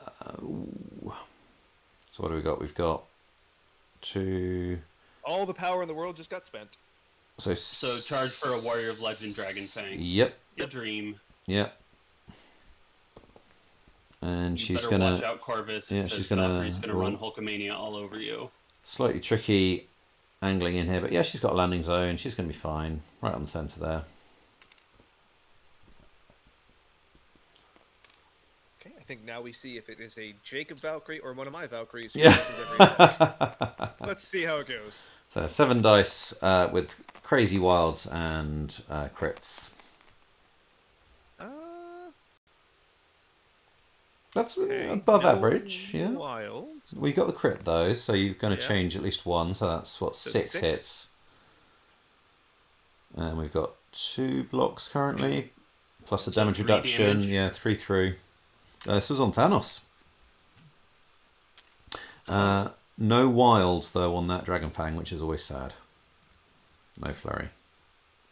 Yeah, I think the wild here into a... Oh, you can't even throw Corvus into Thanos won't. because of the body blocking. Yep. Well, I thought she had a line, you but still- because of Shuri, he's base to base with Shuri. Yeah, There's that's- no line that's- that hits yeah, Corvus. you're Or right. It hits that's Thanos. That's true. So no flurry though, so we don't have another attack. Could have a throw on Yeah. Corvus, given that... Did he try and flip the Yeah. point? I would very much like to see Corvus get thrown away into a flip attempt. Did not try to flip. That's interesting. So he's... Well, I think the big thing here was no flurry means no extra power for a field dressing, potentially.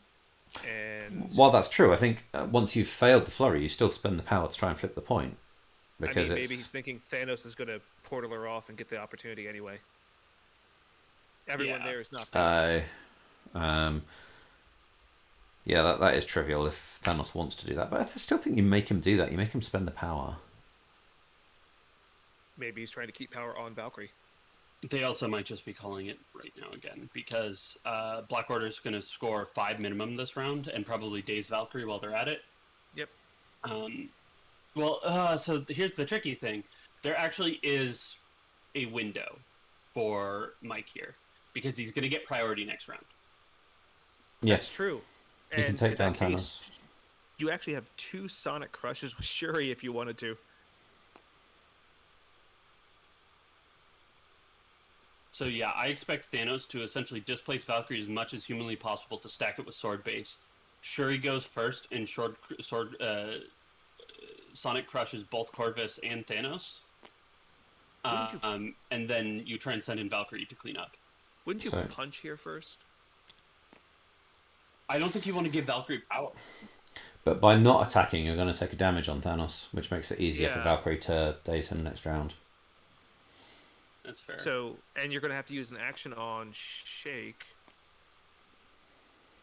I'm surprised the punch didn't go through. I would have liked to see the throw, then the Mind Gem, then the push. Because the other thing is, he could have tried to apply slow, which maybe would have helped heavily. Because again, it slowed Valkyrie. Yeah, there was always also the sad. off chance that he one-shots her, and then he can't displace her at all, and she wakes up on 10 power, and That's I a good think point. Mike handily wins that. So there's definitely some trade-offs here, but yeah, I think taking the 1 point of damage is for the best. I hate saying that, but yeah, it's gonna come down to Corvus because I think Shuri's gonna daze Thanos and stagger Corvus. I really Thanos- hope that when Ulysses clears the bleed, he says all that for a drop of blood. Ooh.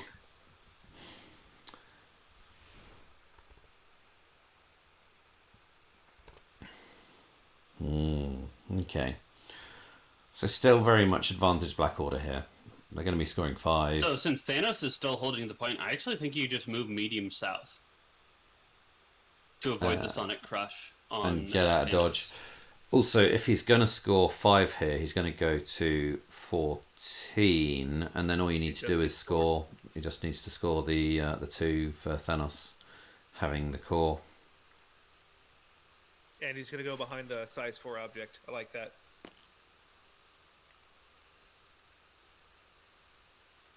Get him out of sight and out of 2.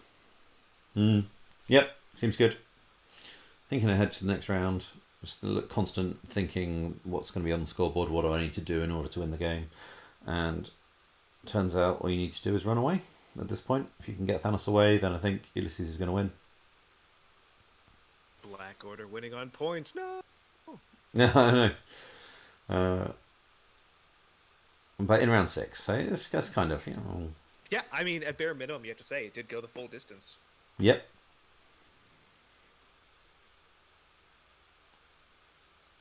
You know, it's amazing to see the evolution of the game so far in these leagues, where a 2-model squad was chosen. Like, I couldn't have comprehended that when I first began this game. And Pat playing an unaffiliated list to make the top 8. Absolutely. So yeah, there's been a lot of things being shaken up, a lot of rules being rewritten.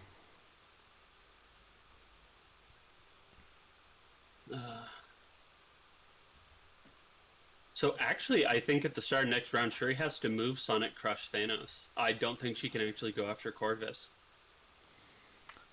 Well, I think if they don't take out Thanos for the because- first activation, Thanos is shifting people away with portals and mind gems and then running away the other direction. Yeah, and if he scores that too, it's a guaranteed win. So yeah, Yeah. Thanos is gonna go hide. Shuri has to do her best fuck Thanos impersonation. And she has to somehow survive Corvus. It's an interesting And call. if he does all of that, he can actually force it to a round 7. Or actually gets tricky because Thanos still has his leadership when dazed. I assumed it flipped over to his injured side one immediately, but no, it's only when his card flips. So yes, so you still have it Corvus for would the still round. have a KO out to win. So this is really rough. But Mike's playing it at a razor thin edge here. Well, here's that funny part where I don't know if I like this Thanos positioning. Yes, it gets him out of Valkyrie, but it keeps him, to your point, within range of Shuri to move and crush him. Well, there was no way he could avoid a single move range of Shuri. Well, Shuri, there's got a sword push to happen, so that doesn't have to be on Valkyrie. It could be on somebody else. Shuri's wedged in so tightly, I don't think she can actually be moved. I think you're right as well, because Widow is just a little bit south of Corvus, isn't she? So, yeah. Yeah, I think you just send Valkyrie back to behind her deployment line, which gives even more windows for Corvus to live. That's. I like how we're just ignoring Widow. Hey, 2-point models kill Thanos. So let's remember, she could do things. Yeah, she's no Okoye, but she can. Yeah, with her 4 dice across the board attacks with no dice mods. Okay, 4 dice. And it's only going to get 3 through. Yeah, those are just all successes, and your opponent having no successes. Yeah, it's doable. It's not beyond the realm's possibility. It's not super likely, but it's probably like 8% or something. Might be in range too. I can't tell. No, it's got to be less than 8% because the odds of getting 4 successes is around that much. You only need 3 with your opponent getting none blocks. Yeah, but you only need 3 successes, not 4. You need 4 because it's Thanos. Oh no, you need 3. Never mind, I'm dumb. Yep. So 3. Okay, yeah, that's probably closer to the realm. It's that core. That core is killing him. Yeah, taking another damage this round. Did he cleared the lead. Yes, he took the last. No. Damage. Does he have LOS? He might. It's very close. He might have screwed up. Because if Shuri has LOS, this is like lights out. Not lights out, but it's good. It's good. I was going to say, I think he's. Okay, yeah, so Shuri does have to move. And I would very much like to see her tucked behind the truck so that Corvus cannot attempt to do a death blow onto her, but that might not be on the cards with Thanos' positioning. It's tough. Like, I hope he looks at this play really closely, because he does, when escorts to safety happens, it's towards the defending character, the character that's trying to escort them to safety. So there might be a way to get out of range 3 or Corvus's line of sight, because there's, a size 3 here and a size 4 here. It's tight. Okay, he actually can move outside of range 3, so Corvus wouldn't max get 1 attack on Shuri.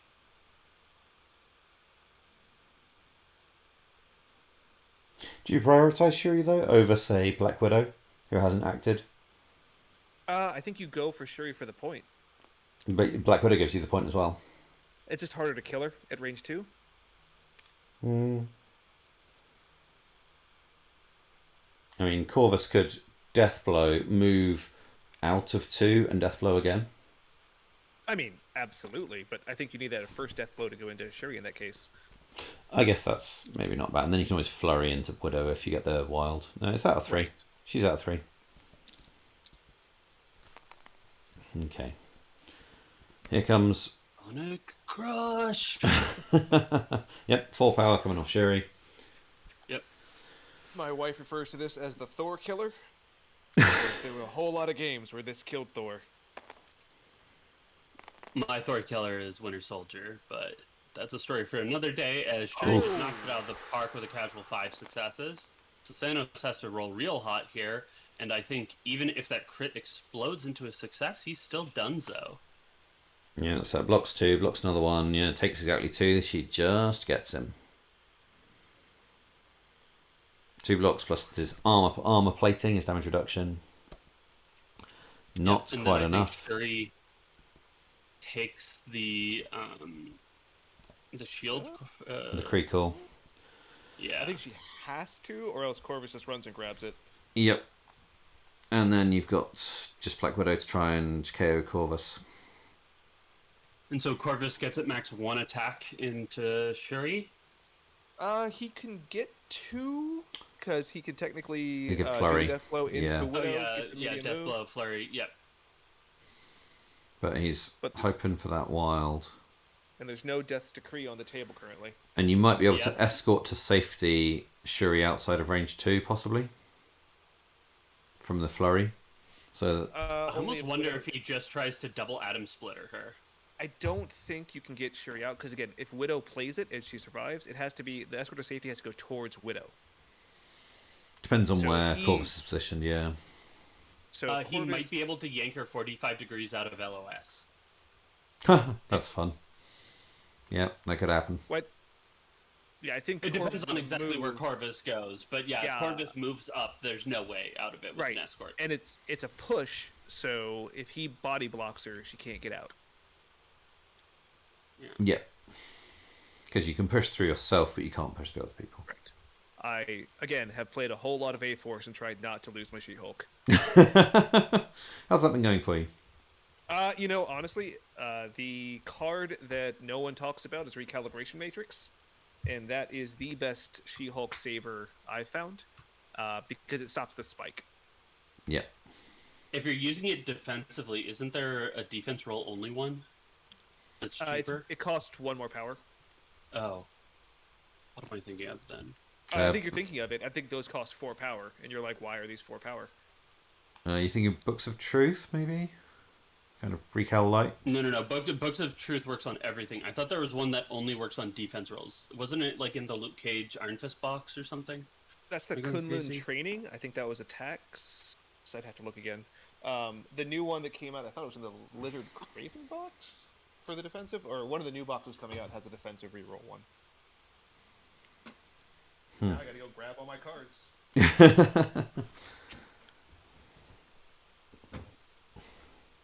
That being said, I am much happier playing Sam Vengers and having She-Hulk not be my leader.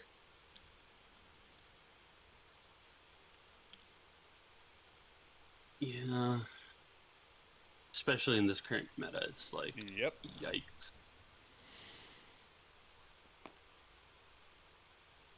Okay, yeah, the Kunlun one is attack only.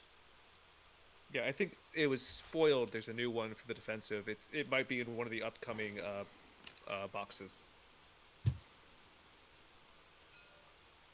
Okay, so he is going to try to body block.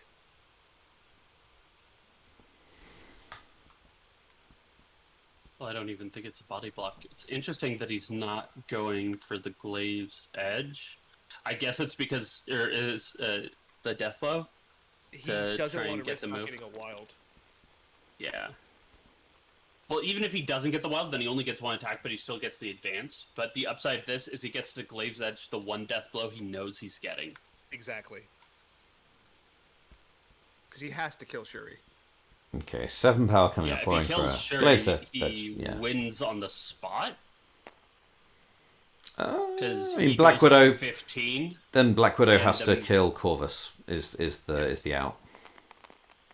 No, because even if Black Widow does that, and you score sword and the ship core, you go up to 14, but Ulysses will be at 15 because he KOs Shuri. Yeah. Good roll. It's a good roll out of Corvus. 2 blocks. Might not be good enough. Yeah, that's only 5 successes to 2 blocks. That leaves her on 1. Or 2. But Leaves her on he- 2. Well, he's got a flurry. And Glaive's Edge, he's got and those he's 2 got blanks Glaive's as well. Edge. Yep. So that's 1, 2, 7. 3, 4, 7's 5, 2 does 6, 5, 7. just takes her out, yeah. Yep. And he's got the power to pick up the core. He has to flurry first, if you'd like to. Yep. I'm just... Ooh. I mean, I can see an argument for not flurrying, because you're flurrying into Widow, who can then countermeasures you and do some damage, and then attack you and do some more damage. I can see an I actually argument. agree with that. I mean, I would rather take a couple. Ooh, where are you going? Oh, he gets his medium. Because he move after doesn't this. need it, because he... Yep. No, it's because he guaranteed wins after this. But he can also go pick it up over there as well. Yeah. Yeah, but he gets his medium move here, and he can run all the way through there and minimize any chance. Yep, getting as far away from danger as possible. Don't do it. Uh, Don't attack her. yeah. Run away. You might be thinking, well, maybe if I just casually kill her and I get the VP and the game ends right now. I mean, Okay, he's he's rolling. going through the motions. So pierces don't matter. So that'll be 4 successes into 1, so 3 damage, leaving her on 1. Unless he glaives edge this, which he did not. He can't because it's a flurry attack. Yep. Yeah, he's moved his VP token. No, he can't. Because this is off of a flurry. He doesn't have a timing window to use it because it's an active superpower. Yeah. Sorry. I thought you Three, said no, four. he can, and I was like, No. What are we missing? Oh, is it outside of? So she should get martial artist because he's in 2. So that pierce doesn't go through. What have we missed? I think they're counting the pierce because there's nothing. Yeah, pierce sets to blank, which still is a block.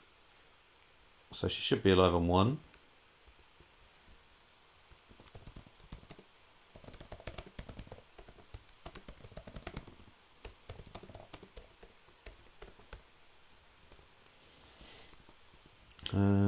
Not sure. I think Wargaming Dad, we'll see. They're going back to revisit the results and just check their math. Yep, back to 15. Oh, okay. Yep, it is what we thought. Now the question: he might be able to get out of Counter-Strike range anyway. Yeah, before she gets to even do it. Yeah, that's out of 3. Yep. So that was a safe play. Yeah, and I guess for racking up the score SOS purposes, not that it matters in the top cut, he's going to actually pick that up, and we'll see if Mike wants to try and even this up as much as he can. He has a theoretical 14-15 loss on the table. He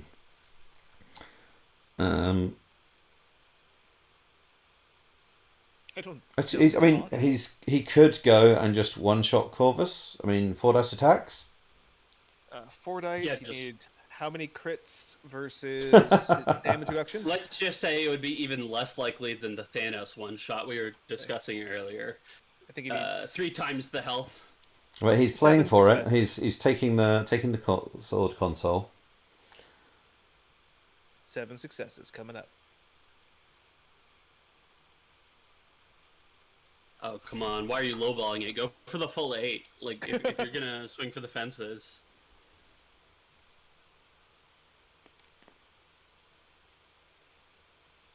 Someone wishes they had Battle Lust in their list. Okay, here comes the attack. It's a good roll. It's a good showing. But it's not gonna. That's not number Wang.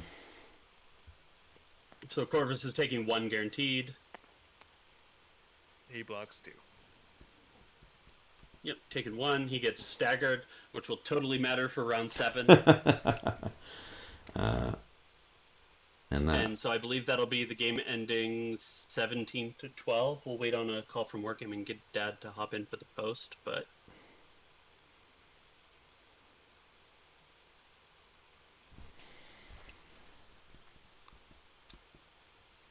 Yeah, and they're moving it up. Yep, so being asked to pop over. So guys, we go into the other channel. Yep.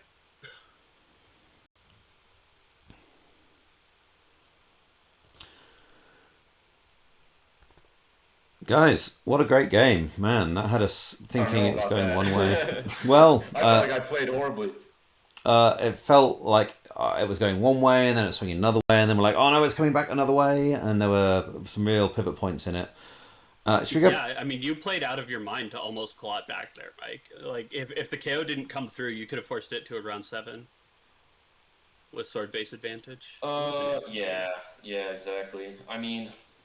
The matchup is so dicey. Like, Panther got one shot twice. Like, if that happens, I just lose, pretty much. Yeah. There's not really anything I can do about it.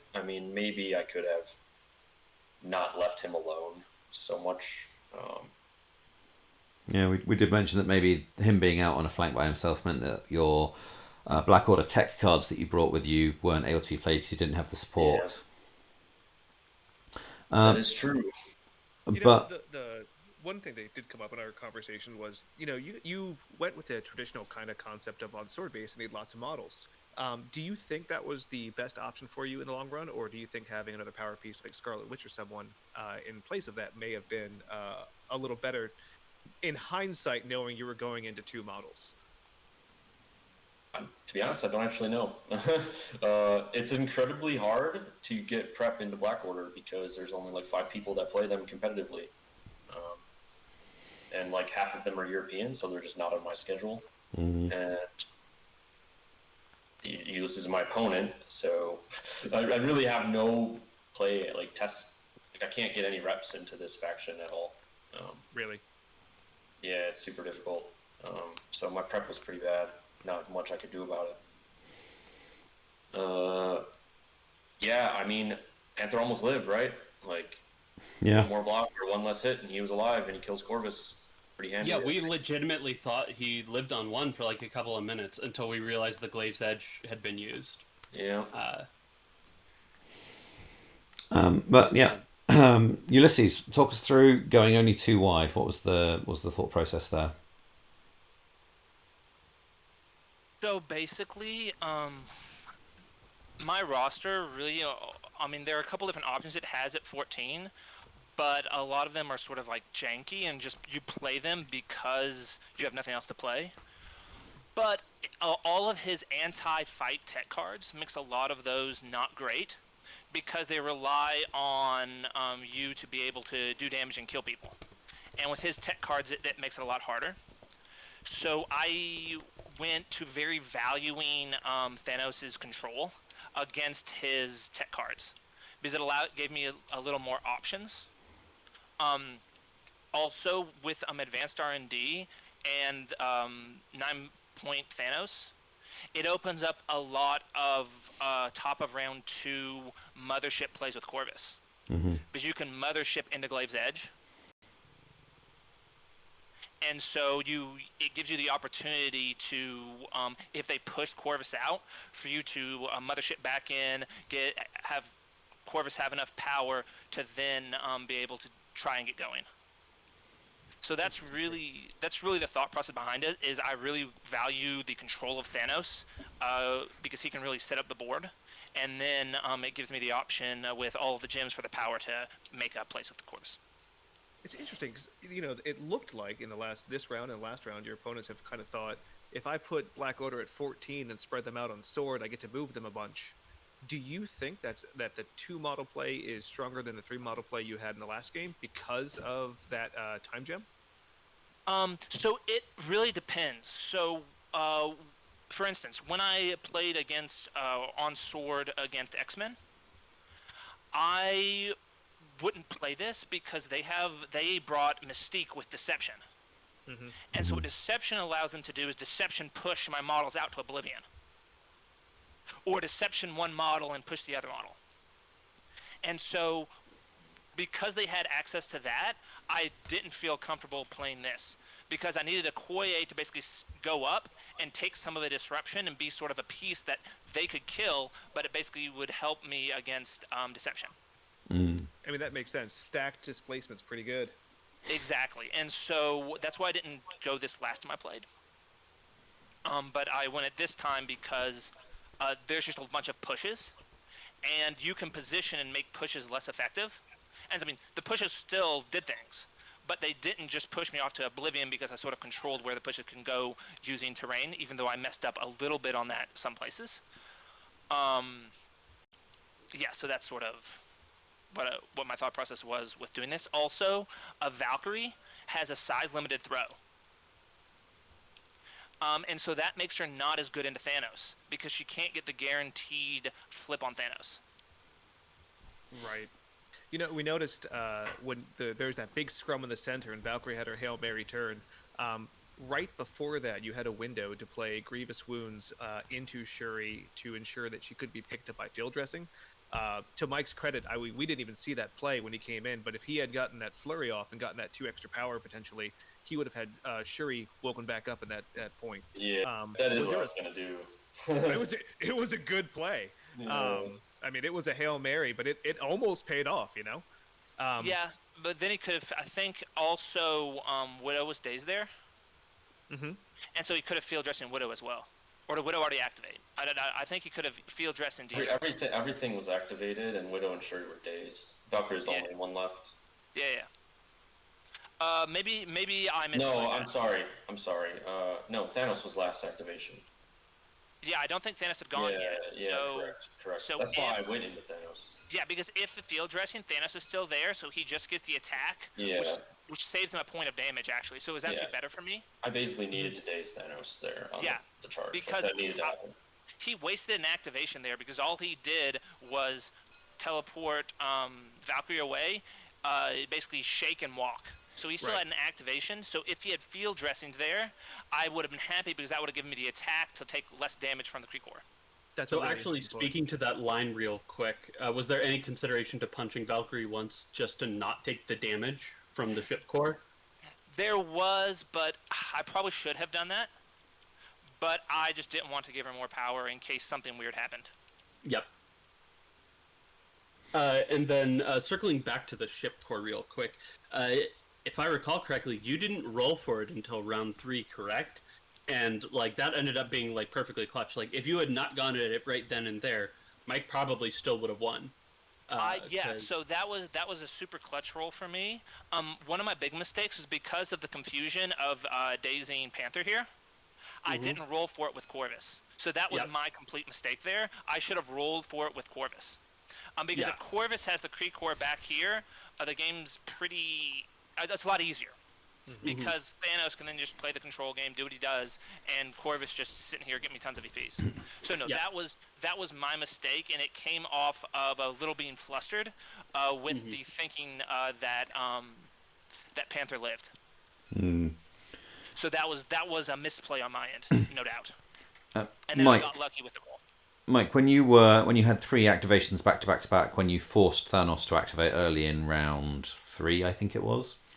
Or maybe round 2. Maybe it was round 2. And you got 3 activations back to back. Was there any temptation to search for a Kree Core at that on your right side, up near that bus stop? I think I did that, didn't I? I believe you did. Yeah. I believe you searched with one of the characters, but Shuri was moved into a situation where she had the power to search but did not. I think she.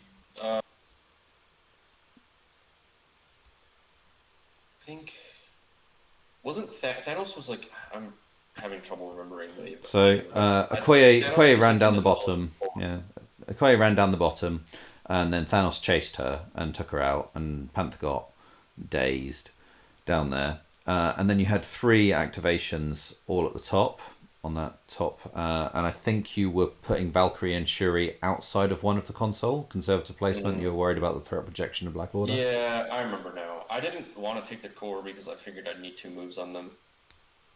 For later in the round. Later in the game. Sense. Yeah. You know, one thing that I thought was interesting in the game, this is going all the way back to before setup, was the choice made to put the size 4 truck in between the 2 console points. I liked the play, Ulysses. Mark, how much did that like really affect, or Mike, how much did that affect the way you were looking at the gameplay?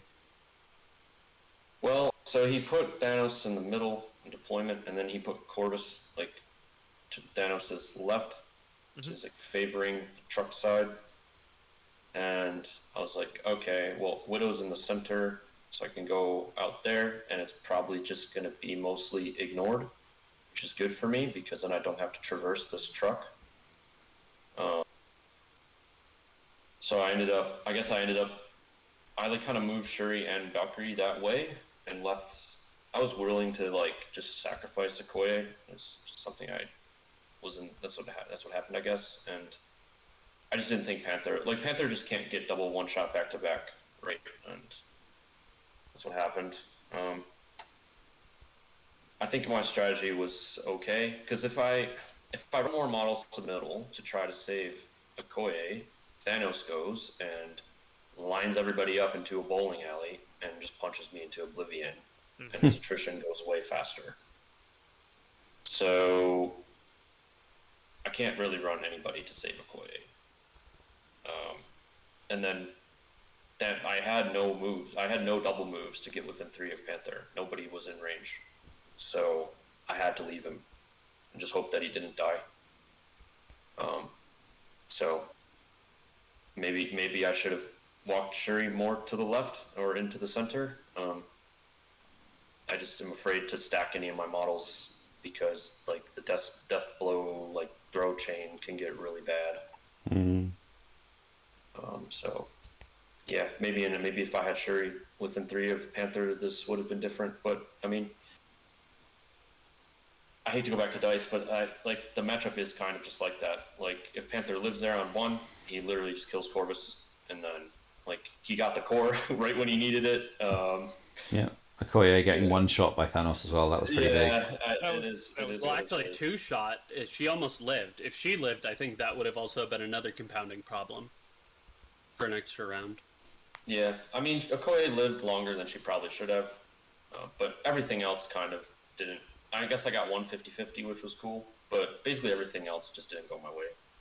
Yeah, the dice were clutch for me in several situations. Brilliant. And that's Well, sword base. Like I didn't have an auto win by any means by getting sword. I hate playing on sword. It's horrible. Even as Wakanda, I don't think they're that great on it. But I would have rather not. I think I would rather opt for the coin tossiness of this than have to deal with Proxima and all this other crap. So that's fair. That is fair. That is fair. Yeah. And Ulysses, thoughts now turn to the final. How are you feeling about the Brotherhood matchup? We'll see. I'll have to look. I was not looking ahead. All of my thoughts were basically on this setup actually. Because I was just super scared of having to play this setup, and so that's what I've been thinking about. So I haven't really thought about the next match at all. So I'll have to sit down and look at it. Hey, Patrick, question. Yeah. If you would have won prior, would you have gone 20 points? On this? No. If I played Spiders or Gamma, was it Spider Portals or Gamma? Would you have gone 20 points? Well, I mean, so if you won Prio, that is. If I won Prio, I pick Secures. Oh, you're gonna pick Secures. Okay. I'll pick Secures because I don't want to play on Sword. Yeah. Oh, you just don't want to play on Sword at all. I just don't want to play on Even Sword. if you can pick the threat. Even if I can pick the threat, I don't like to play on Sword because the push just dictates so much of how you position with Corvus. I feel like I wouldn't have taken Sword if I didn't have priority. I don't like the configuration with higher threat at all. Yeah, I mean so then you probably would have been much happier if I had one Prio, because I take this and then I either go Demons or Extremis, and then you get to pick either I guess Cubes. I just wouldn't play Cubes. I take Spider Infected first and then Predator second if I discard Spiders. And Senators, yeah, okay. I mean, yeah, I mean that would work. I'm fine with Senators. But Spider Infected can be a bit of a pain. Yeah, because I had an unaffiliated 20 points that I was pretty happy with, and I don't have an affiliated 20, so I figured you would probably opt for that. Yeah, I don't think so, because you get to bring so much really good tech at 20. That even if you're not affiliated, you just have a bunch of awesome tech. Yeah, I was gonna play like Gwen, Valkyrie, Wanda. Yeah, and I don't want to deal with that. So I was going to try and push the threat low. Yeah. So whether that's 17 or however low I can make it, basically. Damn, in hindsight, maybe I should have just picked 20 threat on this. It would have put more of your reactive Black Order anti-cards in play, probably, because you'd have more models in play near each other. That's interesting. Well, I would have had one more model, but it's hard to say. Like, I get rid of R&D and Wakanda forever and play no more mutants and all you've got. I don't know. It's hard. Yeah. I mean, it It's is hard. still not great because I kind of have to come to the middle, maybe. And then I'm playing against, Zemo and Proxima. Yeah. So. And what's good there is that Proxima can be a moving backstop for Corvus, so it makes a lot of the shenanigans harder. Because she can backstop Corvus and backstop for Gwen and escort safety. So she actually makes a lot of your tech a lot harder to pull off because I have a way to counteract it. Yeah, I think this was more favored for me than it would have been like the same scenario with 20 points. But yeah, I don't know. Panther just needed to not die. It's really all it comes down to. We did notice, Ulysses, you did tend to have a lot of backstops in your thought processes throughout the game. Mostly your models, sometimes those. Is that just because of Sword, or because you're like, I play 2 models? That's Sword and Wakanda. So I've had to learn to do this because if you don't, Wakanda just pushes you off into the middle of nowhere. And it's super hard. And because activations are getting good activations is so essential to Black Order because you have so few of them. You have to play in a way that allows you to maximize the quality of your activations, and not getting pushed in bad directions is the way I think you have to do it against Wakanda. And is that also you don't have the extra power to spend on, say, a climbing gear to put that into your tactic card roster?